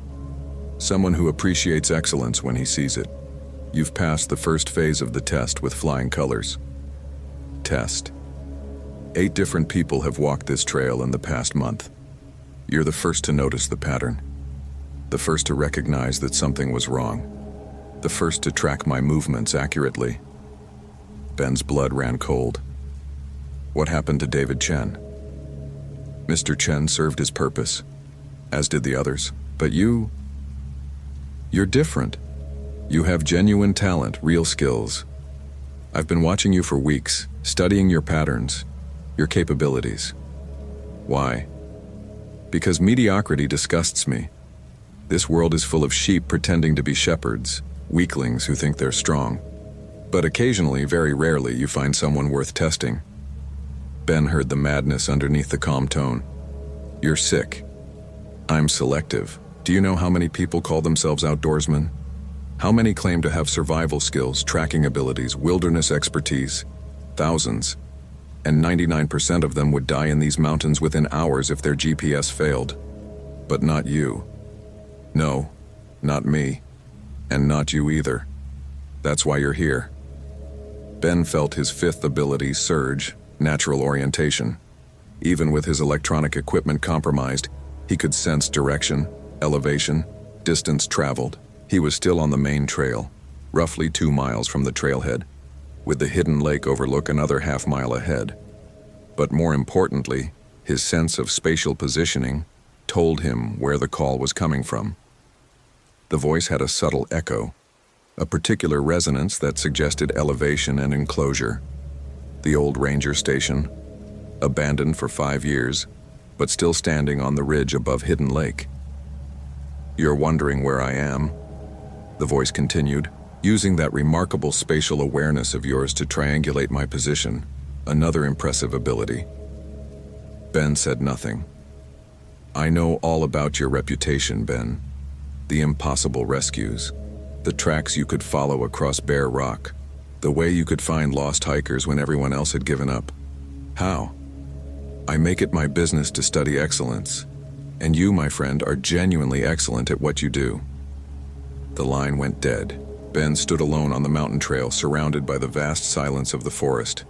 Every instinct told him to turn around, hike back to his truck, drive away, and never return. But David Chen was up there somewhere, maybe others, and Ben had never abandoned anyone in the mountains. He continued up the trail. The Hidden Lake overlook appeared at 11:30 a.m., a spectacular view across the valley to the Continental Divide. The lake itself was invisible from this angle, tucked into a cirque behind the ridge. The old ranger station perched on the opposite slope, maybe a quarter-mile away. Ben studied the building through his binoculars. No movement, no signs of life. But his presence detection was screaming now. Someone was definitely there. He found the 6th anomaly at the overlook itself. A small camp table set up beside the trail marker. On the table, a thermos of coffee, still steaming. A sandwich wrapped in plastic. A note. Thought you might be hungry. The coffee is excellent. Imported from Guatemala. Please, eat. We have much to discuss. Ben stared at the setup. The thermos was his exact brand, the sandwich made with his preferred bread and filling. Someone had done their homework. Someone had been planning this for a very long time. Ben ignored the food and water and continued toward the ranger station. The trail wound down into the valley, then climbed steeply through aspen groves that rattled like bones in the wind. At 12:15 p.m., he found David Chen. The body was arranged carefully beside the trail, positioned as if Chen had simply laid down to rest. No obvious wounds, no signs of struggle. But his skin had the waxy pallor of recent death, and his expensive hiking boots were missing. Ben felt a surge of rage, followed immediately by professional focus. He photographed the scene, noted details, looked for evidence. Chen had been a fit man in his 40s, well-equipped, experienced enough to know these mountains. But experience meant nothing against a predator who combined intelligence with complete ruthlessness. A new note was pinned to Chen's jacket, poisoned, quick and painless. He never knew what happened, unlike the others. Others. Ben felt his sixth and most powerful ability activate, spatial memory. Every location he'd ever visited was cataloged in his mind with photographic precision. He could recall exact details of places he'd seen years before, remember the position of every rock and tree. And suddenly, he remembered this spot. 3 years ago, his last week as an active ranger, a missing hiker named Sarah Mitchell. He'd found her pack right here, torn and scattered, assumed it was a bear attack. Never found the body. 2 years before that, Timothy Walsh, a geology student, found his campsite nearby abandoned but intact. No signs of violence. Filed as a missing person case never solved. 4 years back, Maria Santos. Found her car at the trailhead, her gear missing. Another unsolved disappearance. Ben realized with growing horror that he was standing in the center of a killing ground that had been active for years. Impressive, the voice said behind him. Ben spun around. A man stood 20 feet away on the trail, apparently having approached in complete silence. Tall, lean, maybe 50 years old. Expensive outdoor clothing, quality gear. He looked like any other serious hiker, except for his eyes. His eyes were completely empty of human warmth. Dr. Marcus Webb, the man said, executing a slight bow. Former professor of behavioral psychology at the University of Montana, retired early due to philosophical differences with the administration. Ben kept his hands visible, non-threatening. How many? Over the past 8 years, 17. Though you've only found evidence of 5. I've gotten much better at disposal. Why? Webb smiled, and the expression was more terrifying than any snarl. Because excellence deserves to be tested. Because the weak deserve to be culled. Because this world has forgotten that survival is earned, not guaranteed. You're insane. I'm selective. Do you know what happened 8 years ago, Ben? My wife and daughter went hiking in Yellowstone. Experienced hikers, both of them. They followed a trail marked as safe by some incompetent park employee who hadn't bothered to check recent conditions. Webb's voice remained calm, but something murderous flickered behind his eyes. There had been rockfall 2 days earlier. The trail was compromised. Any competent ranger would have known that, would have posted warnings, but the ranger assigned to that section was lazy, stupid, unqualified. Ben felt pieces clicking into place. My family died because someone who called himself a professional failed to do his job properly, because mediocrity was accepted, even rewarded, because we live in a world where incompetence faces no consequences. So you decided to become judge and jury. I decided to become evolution's agent, to test people who claim expertise they don't possess, to separate the wheat from the chaff. Webb pulled out a military-style knife, the blade glinting in the afternoon sun. Most fail immediately. They panic, they make stupid mistakes, they die quickly. A few last longer, like poor David Chen, who actually had some skills. But they all fail eventually. But not me. Not you. You're genuinely exceptional, Ben. In 8 years of testing, you're the first person to track me accurately, to recognize the pattern, to understand what was happening. Webb began walking slowly forward. You have real abilities, genuine talent.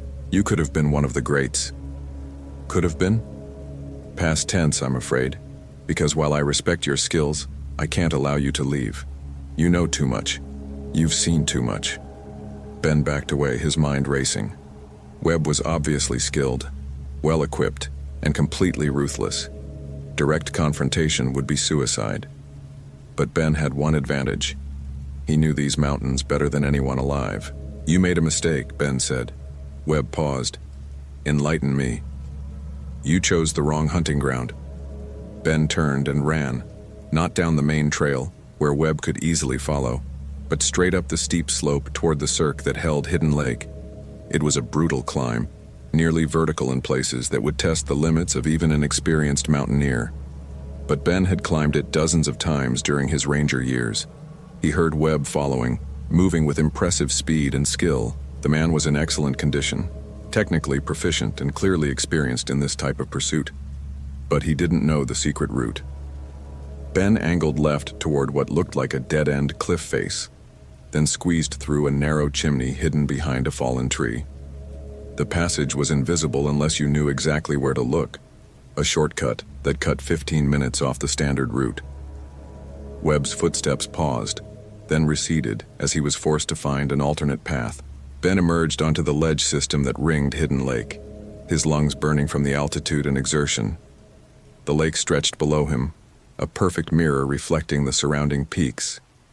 He had maybe 5 minutes before Webb found another way up. Ben activated every ability he possessed, reading the terrain with supernatural clarity. Wind patterns, rock stability, escape routes. His spatial memory provided a detailed map of every ledge, every crevice, every possible approach, and suddenly he knew exactly what to do. The old avalanche chute. 20 years ago, a massive rock slide had carved a scar down the mountain face, creating an unstable slope of loose stone and debris. The area was marked as dangerous, off limits to all but the most experienced climbers. Ben had climbed it exactly once during a training exercise with the technical rescue team. The route was possible, but required perfect timing, precise placement, and nerves of steel. It also provided the only escape route from the cirque that Webb wouldn't be able to follow. Ben heard boots on stone behind him. Webb had found the alternate route. Impressive climbing, Webb called across the lake. But you're trapped now. There's nowhere else to go. Ben didn't answer. He was studying the avalanche chute, calculating angles, estimating risks. The late afternoon sun was already starting to fade. In 30 minutes, shadows would make the climb impossible. It was now or never. Ben started down the chute. The first 50 feet were the worst.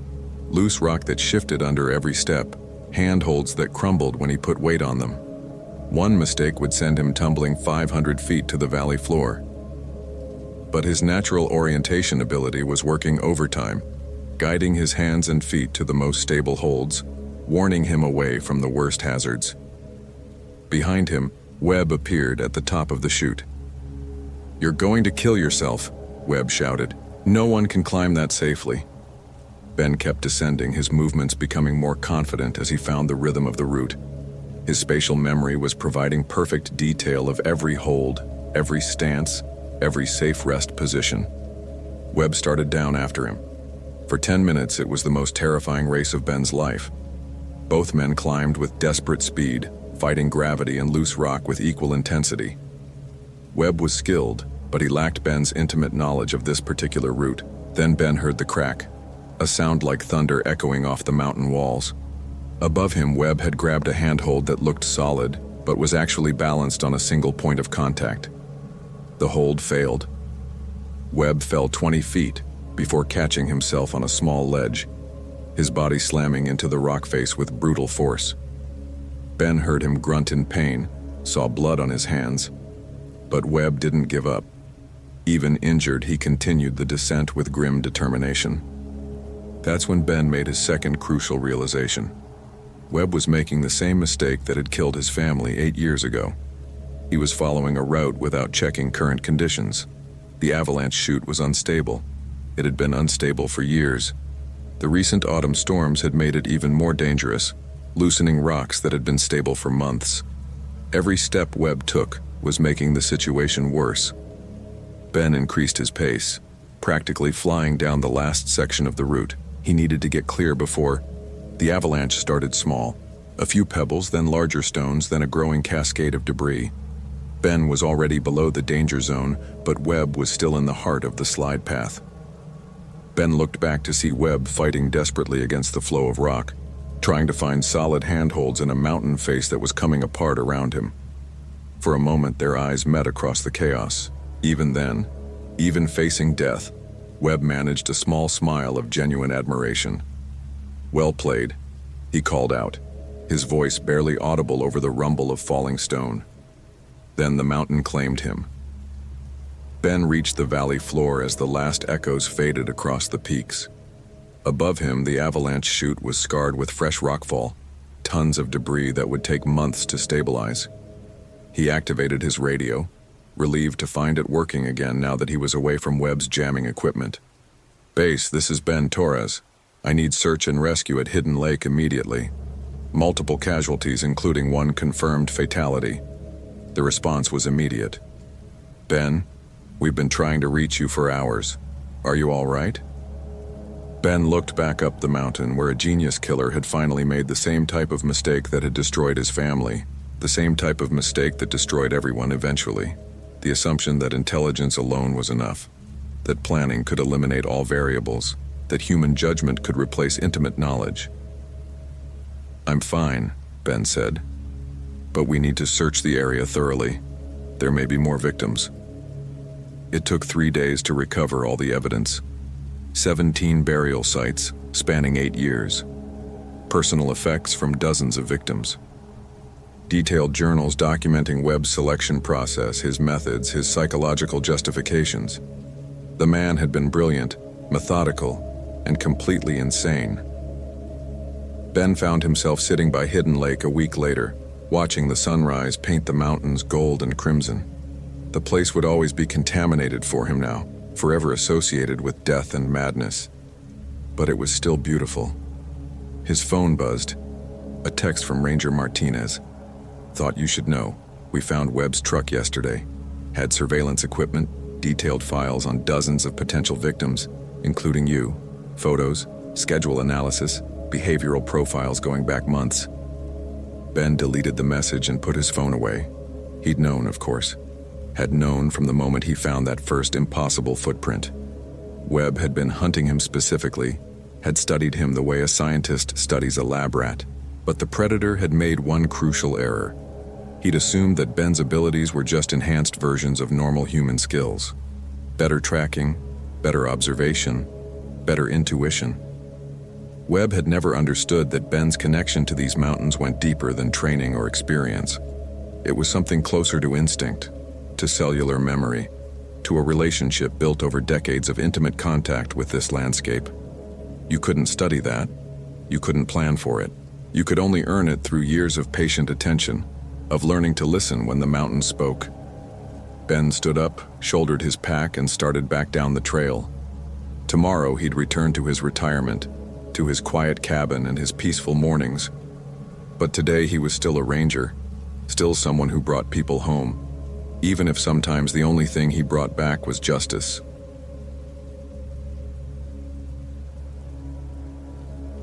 The last trail. Matt Hayes zipped his jacket against the October chill and checked his equipment one final time. 7 years as a forest ranger had taught him that preparation saved lives, even if he wasn't officially on duty anymore. The retirement had been voluntary, mostly. After what happened at Mount Rainier 3 months ago, the desk job offer seemed like a mercy rather than a punishment. The Olympic National Park stretched before him in autumn glory. But today he wasn't here for the scenery. Sarah Chen, 26, experienced hiker, had missed her check-in yesterday. Her planned route through the Hoh River Trail should have been routine, but Matt had learned not to trust routine. He adjusted his GPS unit, checked his radio, and confirmed his backup battery pack. His knife sat secure in its sheath, and his first aid kit contained enough supplies for a 3-day emergency. The familiar weight of his gear felt comforting, like putting on an old coat. The trailhead was empty at 7:30 a.m. Matt paused, studying the parking area. Sarah's blue Honda was still there, which meant she hadn't made it back to her car. He approached the vehicle, noting the Seattle parking permit and the hiking boots visible through the rear window. Everything looked normal. Too normal. Matt knelt beside the driver's side tire, studying the ground. His tracking ability had always been exceptional, even among experienced rangers. While others saw dirt and leaves, he could read stories written in disturbed earth and broken twigs. Sarah's footprints were clear here. Size 7 hiking boots with aggressive tread, fairly new. She'd walked confidently toward the trail entrance, but there was something else. A second set of prints, partially obscured by Sarah's, but definitely there. Size 12 work boots worn down on the outside edge, indicating the walker favored his right leg slightly. The prints were deliberate, careful, not the casual stride of a fellow hiker, but something more purposeful. Matt followed both sets of tracks to the trail entrance, where the official signs warned hikers about bear activity and reminded them to register their plans. Sarah had signed in at 2:47 p.m. yesterday. Matt checked the registry pages. No one else had signed in after her. He started down the trail, his senses immediately attuned to the forest's rhythm. The Hoh River Trail was one of the most beautiful in the park, winding through ancient rainforest where massive Sitka spruces and western hemlocks created a cathedral of green. Normally, the sound of the river would provide a constant soundtrack, but today something felt off. The birds were wrong. Matt stopped after 15 minutes of hiking, tilting his head to listen. Ravens should be calling from the canopy, wrens chattering in the understory, varied thrushes echoing their haunting songs. Instead, he heard only the distant murmur of water and the whisper of wind through branches. His nature-reading ability had developed over years of wilderness work. Animals were the forest's early warning system. They knew when predators were near, when storms approached, when something didn't belong. This silence meant the wildlife had been disturbed, and recently, Matt continued deeper into the forest, following Sarah's trail. Her footprints remained steady and confident for the first mile, occasionally veering off the main path to examine interesting trees or river views. A normal hiker enjoying a normal day. Then, at mile marker 2, everything changed. Sarah's prints became erratic. She'd stopped suddenly, her right foot sliding slightly in the soft earth as if she'd turned quickly to look behind her. From this point forward, her stride lengthened. She was moving faster, no longer pausing to enjoy the scenery. And the second set of prints was still there, maintaining a careful distance. Matt crouched, studying the disturbed ground more carefully.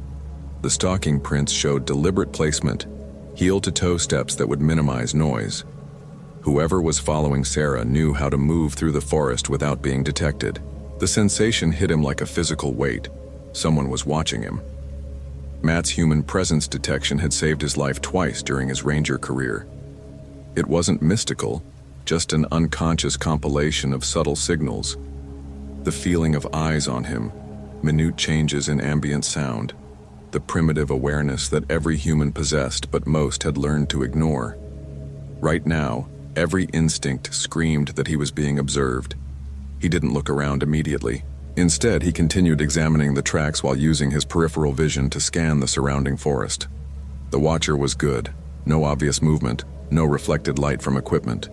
But they were there. Matt stood slowly, pretending to consult his GPS while actually studying the terrain.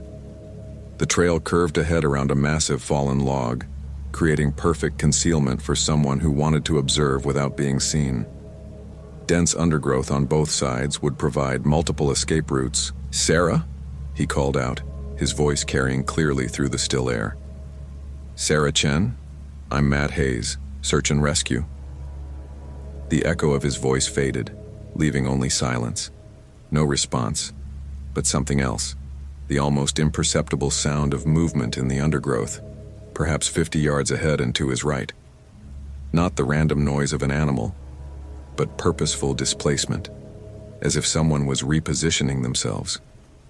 Matt continued hiking, now acutely aware that this was no ordinary missing person case. The pattern was becoming clear. Sarah had been followed, possibly stalked, and whoever was responsible was still in the area. Worse, they now knew that someone was looking for her. At mile marker 3, he found Sarah's water bottle. It lay beside the trail, partially hidden under a cluster of ferns. Matt photographed its position before picking it up. The bottle was still half full, which was strange. An experienced hiker wouldn't abandon water unless something had frightened her badly. But the real discovery was what he found 10 feet away. A single boot print in a patch of bare earth, clear as a signature. Size 12 work boot, same as before. But this print was fresh, very fresh. The edges were sharp, the tread pattern crisp in the damp soil. Someone had been here within the last hour. Matt's investigative intuition began connecting patterns that others would miss. The stalker wasn't just following Sarah, he was following Matt. The water bottle placement was too convenient, too obvious. It had been left for him to find, a breadcrumb in an elaborate trail. This wasn't a random predator. This was someone intelligent, organized, and confident enough to play games with a former forest ranger. Matt keyed his radio. "Base, this is Hayes. I'm 3 miles up the Hoh River Trail, following signs of the missing hiker. I've found evidence that suggests she may have been followed by an unknown subject who could still be in the area. Request backup and suggest treating this as a potential abduction case." Static answered him. Matt checked his radio, trying different channels. Nothing but dead air. Either he was in a signal dead zone, unlikely on this trail, or someone was jamming his communications. The temperature seemed to drop 10 degrees. Matt clipped the radio back to his belt and continued hiking, now moving with the calculated wariness of someone who understood he was in danger. His natural orientation ability kept him aware of his exact position relative to the trailhead, the river, and potential escape routes. Even if his GPS failed, he could navigate these woods in complete darkness. At mile marker 4, the trail crossed a wooden bridge over a narrow ravine. Matt approached cautiously, scanning for signs of disturbance. Sarah's tracks were clear on both sides of the bridge, but something made him pause halfway across. A piece of orange fabric was caught on a splinter protruding from the bridge railing. Bright orange, the kind used in hunting safety gear or emergency equipment. Matt examined it carefully without touching. The fabric was fresh, no weather damage, and it had been placed deliberately. The splinter was too smooth and too perfectly positioned to snag cloth accidentally. Another breadcrumb. Below the bridge, the ravine dropped 20 feet to a rocky creek bed. If someone fell or was pushed, survival would depend on luck and landing position. Matt studied the bottom of the ravine through the bridge gaps, looking for any sign of Sarah. Instead, he found something else. Scratched into the dirt at the bottom of the ravine, clearly visible from the bridge, were 2 words. "Hello, Matt." The message was recent. The scratched earth was still dark with moisture. Someone had climbed down into the ravine, written the message, and climbed back out, all within the last few hours. All while knowing that Matt Hayes, specifically, would be the one to find it. Matt's heart rate increased, but his hands remained steady. Whoever was doing this had researched him, knew his name, understood his reputation. This wasn't a random encounter. It was a carefully planned confrontation. He photographed the message, then continued across the bridge. On the far side, Sarah's tracks continued, but they were different now. Her stride was shorter, more erratic. She was tired, possibly injured, definitely frightened. The stalker's prints had changed too. They were closer to Sarah's now, no longer maintaining a careful distance. The gap between predator and prey was closing. Matt moved faster, following the trail as it climbed away from the river and into denser forest. The canopy thickened overhead, blocking most of the afternoon sunlight and creating an atmosphere of perpetual twilight. His breath formed small clouds in the cooling air. At mile marker 5, he found Sarah's backpack. It hung from a branch 12 feet above the trail. suspended by its straps like some macabre Christmas ornament. The pack was intact, not torn or damaged, simply placed where it couldn't be missed. Inside, Matt found Sarah's identification, car keys, emergency food, and a journal. The journal's final entry was dated yesterday. Beautiful day on the trail. Saw a family of elk near mile marker 2. Something feels wrong, though. Keep hearing footsteps behind me, but when I turn around, there's no one there. Probably just paranoid. Still going to cut the hike short and head back tomorrow morning instead of camping overnight. Better safe than sorry. Sarah had been smart, trusting her instincts. It hadn't been enough. Matt was replacing the journal when he heard it, the snap of a branch breaking close enough to be deliberate. He looked up to see a figure standing on the trail ahead, perhaps 60 yards away, partially obscured by the shadows between trees. The man was tall, well-built, wearing dark clothing that blended with the forest. He stood motionless, watching Matt with the stillness of a predator evaluating prey.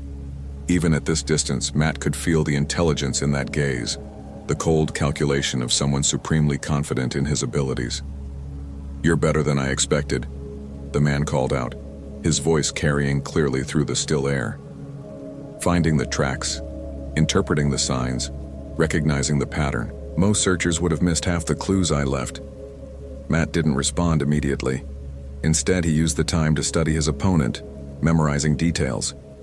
Caucasian male, approximately 6'2", athletic build, dark hair, clean-shaven. His stance suggested military or law enforcement training, balanced, ready to move in any direction. "Where's Sarah?" Matt called back. "Safe for now." "This isn't about her, Mr. Hayes. She was simply the bait to bring you here."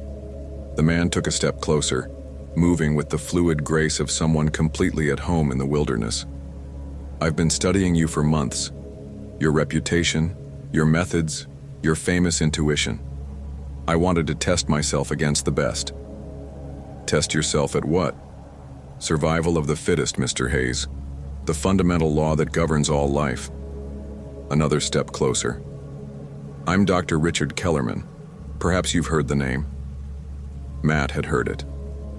Dr. Richard Kellerman, former psychology professor at University of Washington, expert in behavioral modification and stress response. He'd disappeared 2 years ago after losing his wife and daughter in a climbing accident on Mount Baker.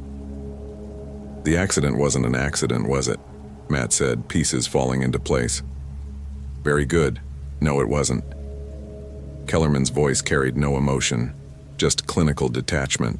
"My family died because incompetent rescue personnel took 8 hours to respond to our emergency beacon. 8 hours, Mr. Hayes. My wife and daughter froze to death while rangers sat in warm offices drinking coffee and filling out paperwork. So you decided to become what you hated. I decided to prove a point." Kellerman was close enough now that Matt could see his face clearly. Intelligent eyes, carefully controlled expression, the look of a man who'd thought through every angle. Modern humans have become soft, dependent on technology and bureaucracy. They've forgotten the basic skills that kept our species alive for millennia. I'm simply reminding them. By hunting innocent people? By testing them. The weak die, the strong survive. It's natural selection in its purest form. Kellerman stopped 30 yards away, just outside the range where Matt could rush him effectively. "Sarah failed the test, I'm afraid. Panic, poor decision-making, complete dependence on equipment that I was able to disable. But you're different." Matt's spatial memory was already working, cataloging every detail of their surroundings. 3 escape routes behind him, 2 to either side.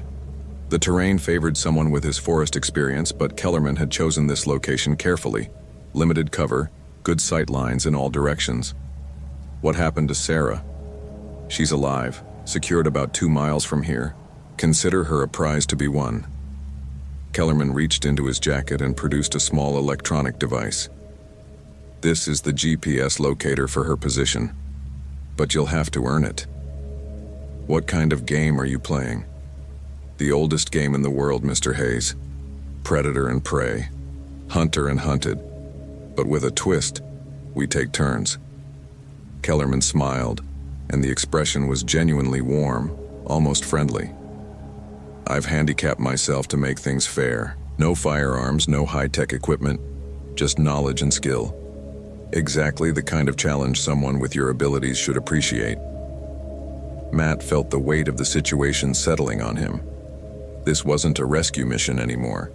It was a trap designed specifically for him.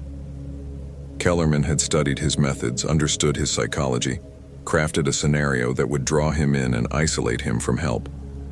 "You jammed my radio," Matt said. "Simple electromagnetic pulse device, very effective in small areas. Your GPS is also non-functional, though I suspect someone with your reputation can navigate without it." Kellerman checked his watch. "It's 3:30 p.m. Sunset is at 5:47. That gives us just over 2 hours for our game. And if I refuse to play? Then Sarah dies of exposure sometime tonight. The temperature is dropping rapidly, and she's not dressed for an overnight stay." Kellerman's tone remained conversational, as if discussing the weather. "But I don't think you'll refuse. Your psychological profile suggests a powerful protective instinct, especially regarding innocent victims." Matt's mind raced through options. Fighting Kellerman here would be pointless. The man was clearly prepared for direct confrontation, and Sarah's location would die with him. Running wasn't an option either, not with an innocent life at stake. "What are the rules?" Matt asked. "Simple. We take turns hunting each other. I get 30 minutes to track and engage you, then you get 30 minutes to track and engage me. Victory goes to whoever draws first blood, or whoever survives until sunrise." Kellerman held up the GPS device. "Winner gets this and Sarah's location. And the loser? Dies, of course. This is natural selection, Mr. Hayes, not a parlor game." Kellerman's smile widened. "But don't worry, I promise to make it quick and clean. Professional courtesy." Matt studied the terrain once more, his natural orientation ability mapping every tree, every rock, every potential advantage. Kellerman was intelligent and prepared, but he was also arrogant. The offer of taking turns suggested supreme confidence, perhaps overconfidence. "I accept," Matt said. "Excellent." Kellerman activated a timer on his watch. "You have 5 minutes to prepare and position yourself. After that, my 30 minutes begin. Use them wisely." Matt turned and jogged back down the trail, his mind already calculating angles and possibilities. Behind him, he heard Kellerman call out, "Oh, and Mr. Hayes? I really am impressed. You found clues that most people would have missed, connected patterns that required genuine insight. This should be much more interesting than my previous tests." Matt disappeared around a bend in the trail, leaving Kellerman standing alone in the gathering shadows. The game had begun. Matt's 5 minutes of preparation felt like 5 seconds. He used his knowledge of the terrain to select a defensive position, a cluster of massive fallen logs near the river that provided cover and multiple escape routes. His tracking ability had mapped Kellerman's movements during their conversation, noting the man's tendency to favor his right side and his preference for high ground. When Kellerman's hunting period began, Matt was ready. The forest went silent again, even the river seeming to muffle its voice. Matt controlled his breathing and listened for any sound that didn't belong. Kellerman was good. For 20 minutes, Matt detected no sign of his approach. Then a pebble rolled down the slope to his left. Matt didn't move, but his human presence detection confirmed what the sound suggested. Kellerman was positioning himself for an attack from above. The man was patient, methodical, willing to use most of his allotted time to ensure a perfect strike. Matt waited until he sensed Kellerman's approach, then rolled away from his position just as a heavy branch crashed down where his head had been. Kellerman dropped from the tree like a striking snake, landing with perfect balance and immediately adapting to Matt's movement. "Impressive reflexes," Kellerman said, circling slowly. "Your reputation is well deserved." They faced each other across 10 feet of forest floor, both crouched and ready. Kellerman's eyes were bright with genuine pleasure. He was enjoying this, treating it like an intellectual exercise rather than mortal combat. "Time," Kellerman announced, checking his watch. "Your turn to hunt." He stepped back, hands raised in a gesture of temporary truce, then melted into the forest with disturbing ease. Matt counted to 30, giving Kellerman time to position himself, then began his own hunt. His tracking ability was superior to anything Kellerman possessed, but the man was learning, adapting his movement patterns and becoming harder to follow. Matt found disturbed earth, a broken twig, a slight depression in moss. But Kellerman was clever enough to create false trails and double back on his own path. For 25 minutes, Matt stalked through the darkening forest, following a ghost who seemed to understand tracking almost as well as he did. Then his investigative intuition provided the answer. Kellerman wasn't just hiding, he was herding Matt toward a specific location. Matt stopped, studying the terrain ahead. A natural clearing, good sight lines, nowhere to hide. Perfect for someone who wanted to observe an opponent's approach. Instead of entering the clearing, Matt circled around it, using every technique his years as a ranger had taught him. His natural orientation ability kept him aware of his position relative to Kellerman's likely location, and his spatial memory provided details about the terrain that he'd observed during their initial encounter. He found Kellerman crouched behind a fallen log at the clearing's edge, completely focused on the approach he expected Matt to take. The man's concentration was absolute, his confidence unshaken. Matt approached from behind, moving with the silence of someone who'd spent years learning from the forest itself. 10 feet away, he stepped on a dry branch. Kellerman spun with inhuman speed, but Matt was already moving, tackling him around the waist and driving him to the ground. They rolled together through the fallen leaves, each trying to gain advantage, and Matt realized with surprise that Kellerman was stronger than he'd expected. "Time," Kellerman gasped, and they separated. Both men were breathing hard, but neither was injured. Kellerman's smile had become genuinely respectful. "You're better than I calculated," he admitted. "Much better. I may have underestimated the value of instinct versus intelligence." "Is that why you're doing this?" Matt asked. "Some twisted experiment in human capability?" "Partially." Kellerman checked his watch again. "But there's more to it than that. I want to understand what separates the survivors from the victims. What makes someone like you capable of thriving in situations that would destroy ordinary people? And what have you learned? That intelligence alone isn't enough. That there are forms of knowledge that can't be taught or programmed. They have to be earned through experience and hardship." Kellerman's expression became thoughtful. "My wife and daughter died because they trusted a system that failed them. But you would have found a way to survive." Matt felt a chill that had nothing to do with the October air. "You're not just hunting people. You're trying to prove that your family deserved to die." "They were weak," Kellerman said, but there was pain in his voice now. "I was weak. We all trusted in bureaucracy and technology instead of developing real survival skills. Their deaths taught me that modern civilization has made us vulnerable, dependent, soft. So you decided to become a predator. I decided to become an evolutionary pressure. Natural selection has been corrupted by modern society. The weak survive because the strong protect them. I'm simply correcting the balance." Matt understood now. Kellerman wasn't just a killer. He was a man who'd constructed an elaborate philosophical justification for his own failure to save his family. Every death he caused was an attempt to prove that strength mattered more than compassion, that survival belonged only to those who earned it. "My turn," Kellerman announced. This time, Matt chose mobility over concealment. He moved constantly through the forest, never staying in one position long enough for Kellerman to set up an ambush. His natural orientation ability allowed him to navigate in the growing darkness without stumbling, while his human presence detection warned him twice when Kellerman got close enough to strike. But Kellerman was learning, becoming more unpredictable, using Matt's own abilities against him. When Matt's instincts warned him of danger from the left, Kellerman attacked from the right. When Matt anticipated a ground-level approach, Kellerman came from above. The man was brilliant, adapting his tactics in real time and demonstrating the kind of strategic thinking that had made him a successful academic. But he was also making a critical error. He was enjoying himself too much, treating this as an intellectual exercise rather than a life-or-death struggle.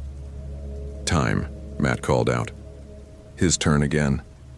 The forest was nearly dark now, twilight fading into true night. Matt's advantages were increasing. His natural orientation ability functioned perfectly in darkness, while Kellerman would need to rely on artificial light sources that would reveal his position. But Kellerman surprised him again. Instead of hiding, the man had positioned himself in the clearing they'd fought around earlier, standing in the open with his hands clasped behind his back. A small LED light at his feet provided just enough illumination to make him visible. "I'm disappointed, Mr. Hayes," Kellerman called out. "I expected more creativity from someone with your reputation. Hide and seek is a child's game." Matt approached cautiously, every instinct warning him of a trap. But Kellerman stood motionless, apparently defenseless, offering himself as an easy target. "What's the catch?" Matt asked, stopping 20 feet away. "No catch. I'm simply acknowledging superior ability. You've proven your point. Instinct and experience trump pure intelligence in an environment like this." Kellerman gestured around them. "I concede defeat." "Where's Sarah?" "GPS coordinates 47.8065, 123,6041, about 1.7 miles northeast of here. She's secured but unharmed, with enough emergency supplies to last until tomorrow morning." Kellerman held out the GPS device. "Take it."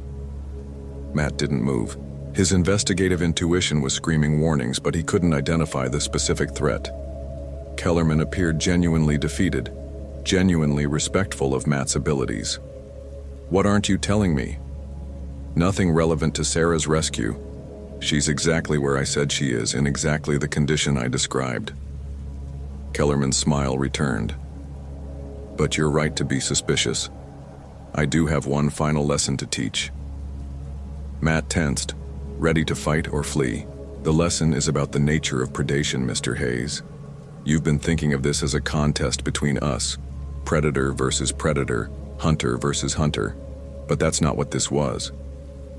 Kellerman's voice carried a note of gentle correction. "This was never about testing you, it was about using you.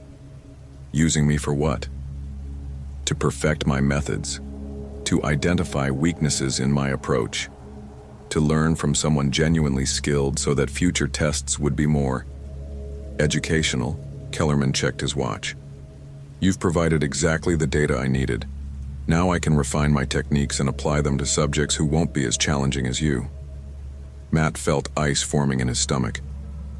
This was all a training exercise. "Exactly. You've been helping me become a more effective predator, Mr. Hayes. Every technique you used, every advantage you exploited, every weakness you found in my approach, I've cataloged it all. The next Sarah Chen won't have a rescuer capable of finding her." Matt's spatial memory suddenly provided the detail he'd been missing. A slight depression in the earth near Kellerman's feet, barely visible in the LED light. Not natural terrain, but something artificial, something buried.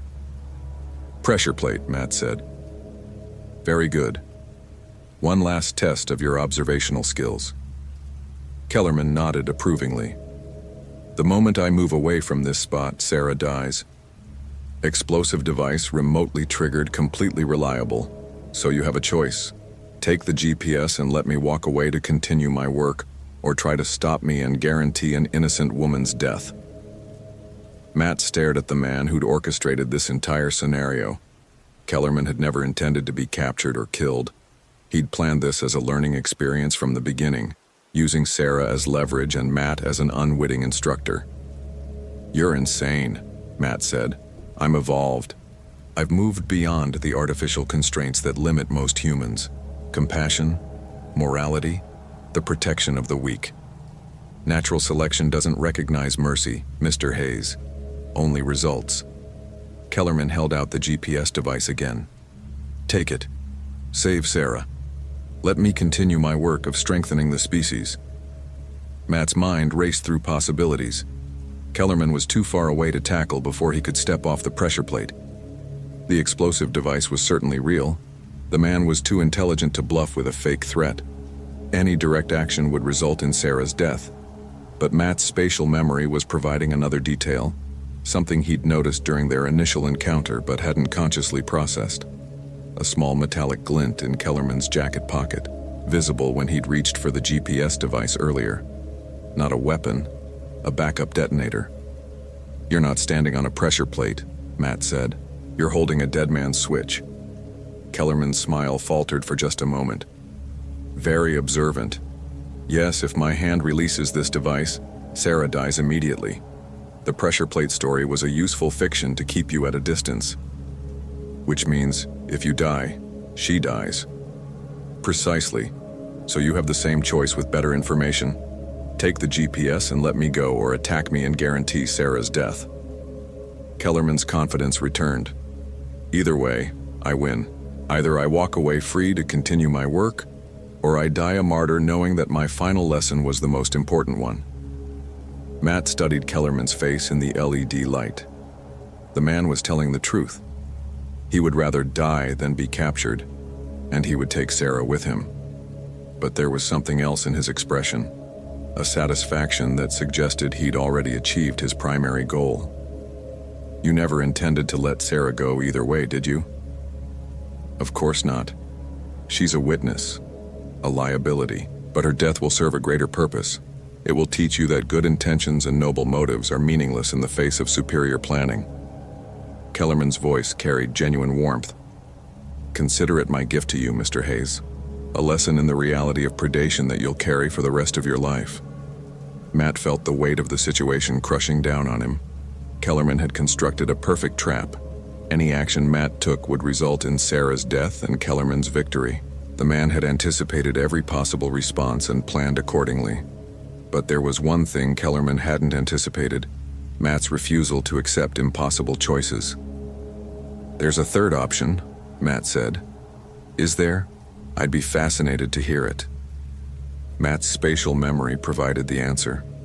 During their conversation, he'd been unconsciously cataloging the terrain, noting details that seemed irrelevant at the time. Now those details formed a pattern, a possibility that Kellerman's intelligence had missed because it required intuition rather than logic. The LED light at Kellerman's feet was battery-powered, casting sharp shadows in all directions. But the shadows were wrong. They suggested a light source that was elevated, not sitting on the ground. Kellerman had positioned the light to hide something, probably the real trigger mechanism for Sarah's explosive device. More importantly, the light's position created a blind spot directly behind Kellerman, a shadow zone where movement would be invisible from his perspective. Matt began circling slowly, keeping his distance but moving gradually to his right.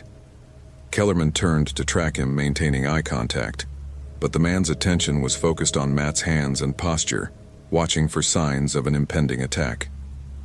"Careful, Mr. Hayes. Any sudden movement, and Sarah dies." Matt continued circling, now approaching the blind spot behind the LED light. His natural orientation ability kept him aware of his exact position relative to Kellerman, while his spatial memory provided the precise angle he needed. "You're right about one thing," Matt said, still moving. "This has been educational. I've learned something important about predators like you." "And what's that?" "You're so focused on proving your intelligence that you forget to watch for simple solutions." Matt dove forward, not at Kellerman but at the LED light. His hand closed around the device and he hurled it as hard as he could toward the trees. The light spun through the air, casting wild shadows before smashing against a tree trunk and going dark. In the sudden darkness, Matt rolled away from his position and went silent. "Clever," Kellerman's voice came from the blackness, "but ultimately pointless.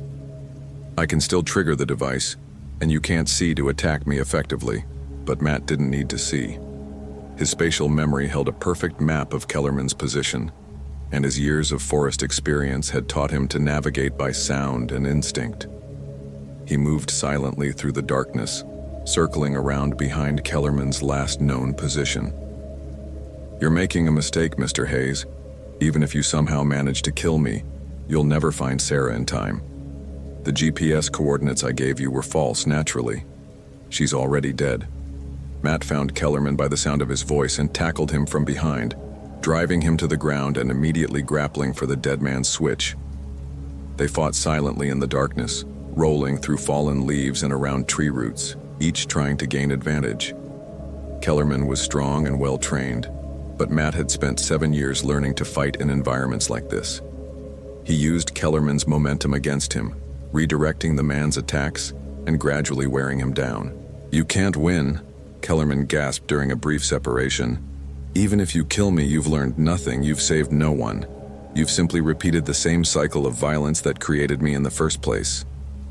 Matt found Kellerman's wrist in the darkness and applied pressure to the nerve cluster there. Kellerman's hand opened involuntarily, and Matt heard the dead man's switch hit the ground. "Maybe," Matt said, pinning Kellerman beneath him. "But I'm willing to live with that." Kellerman laughed, a sound of genuine amusement. "You still don't understand. There was no explosive device, Mr. Hayes. No dead man's switch. Just a GPS unit and a very convincing performance." Matt felt the world shift around him. "What?" "Sarah is exactly where I said she is. Alive and unharmed. The coordinates I gave you were accurate. I simply wanted to see how you'd react to an impossible choice." Kellerman's voice carried notes of professional satisfaction. "And you reacted exactly as I predicted, with violence, abandoning your principles the moment they became inconvenient."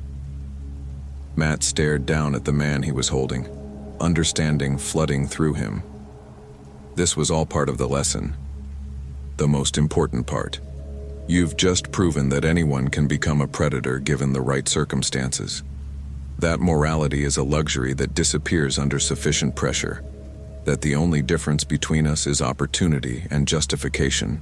Kellerman's smile was invisible in the darkness but audible in his voice. "Welcome to the truth, Mr. Hayes. Welcome to what you really are." Matt stood up slowly, leaving Kellerman on the ground. His hands were shaking, not from exertion, but from the realization of what had just happened. Kellerman was right. Given what he'd believed about Sarah's situation, Matt had been prepared to kill to save her. "The difference," Matt said quietly, "is that I'll live with the consequences of what I almost did. You've convinced yourself that your actions don't have consequences at all. We'll see. Sarah is at coordinates 47-8003, 123-5947, about half a mile east of here. When you find her, ask yourself whether saving one life was worth learning the truth about your own nature." Matt pulled out his backup flashlight and zip-tied Kellerman's hands behind his back, using emergency restraints from his first aid kit. The man didn't resist. He was still smiling, still confident that he'd achieved his real goal. "This isn't over," Kellerman said as Matt prepared to leave. "You'll think about tonight for the rest of your life. Every time you're in a situation that requires difficult choices, you'll remember what you discovered about yourself here, and eventually you'll realize that I was right about everything." Matt left Kellerman secured to a tree and headed east toward Sarah's location. His hands were still shaking, and Kellerman's words echoed in his mind. The man had been right about one thing. Matt would remember this night, would question his own reactions and motivations. But Kellerman had made one crucial error in his psychological analysis. He'd assumed that recognizing the capacity for violence within himself would corrupt Matt, would drive him toward becoming what Kellerman himself had become. Instead, it had taught him something more valuable, that the choice to remain human, to maintain principles and compassion despite capability for darker actions, was what separated civilization from chaos. Not weakness or naivety, but conscious choice repeated every day. Matt found Sarah exactly where Kellerman had said she would be, tied but unharmed, weak from exposure, but alive. As he freed her and shared his emergency supplies, he realized that Kellerman's final lesson had backfired. Understanding his own capacity for violence hadn't made Matt more like Kellerman. It had made him more determined to be everything that Kellerman wasn't. The hike back to the trailhead took 3 hours in the darkness, with Matt supporting Sarah and occasionally checking on the secured Kellerman. By the time they reached the parking area, Matt's radio was functional again, and backup was already waiting. As he watched paramedics check Sarah's condition and saw federal agents taking Kellerman into custody, Matt reflected on the night's events. Kellerman had tried to teach him that strength was the only virtue that mattered, that morality was a weakness that evolution would eventually eliminate. But Sarah was alive because Matt had chosen to risk everything for someone he'd never met. The forest was safer because he'd been willing to confront a predator rather than look the other way. And Kellerman himself would face justice rather than continuing his twisted experiments because Matt had refused to accept that some problems were unsolvable. Maybe that was the real lesson. Not that humans were predators at heart, but that they had the capacity to choose moment by moment what kind of predator they wanted to be. The kind that protected the weak, or the kind that devoured them. Matt looked up at the stars beginning to show through the clearing clouds and knew that he'd made the right choice. Not because it was easy, but because it was human. The forest held its secrets, but some truths were worth fighting for.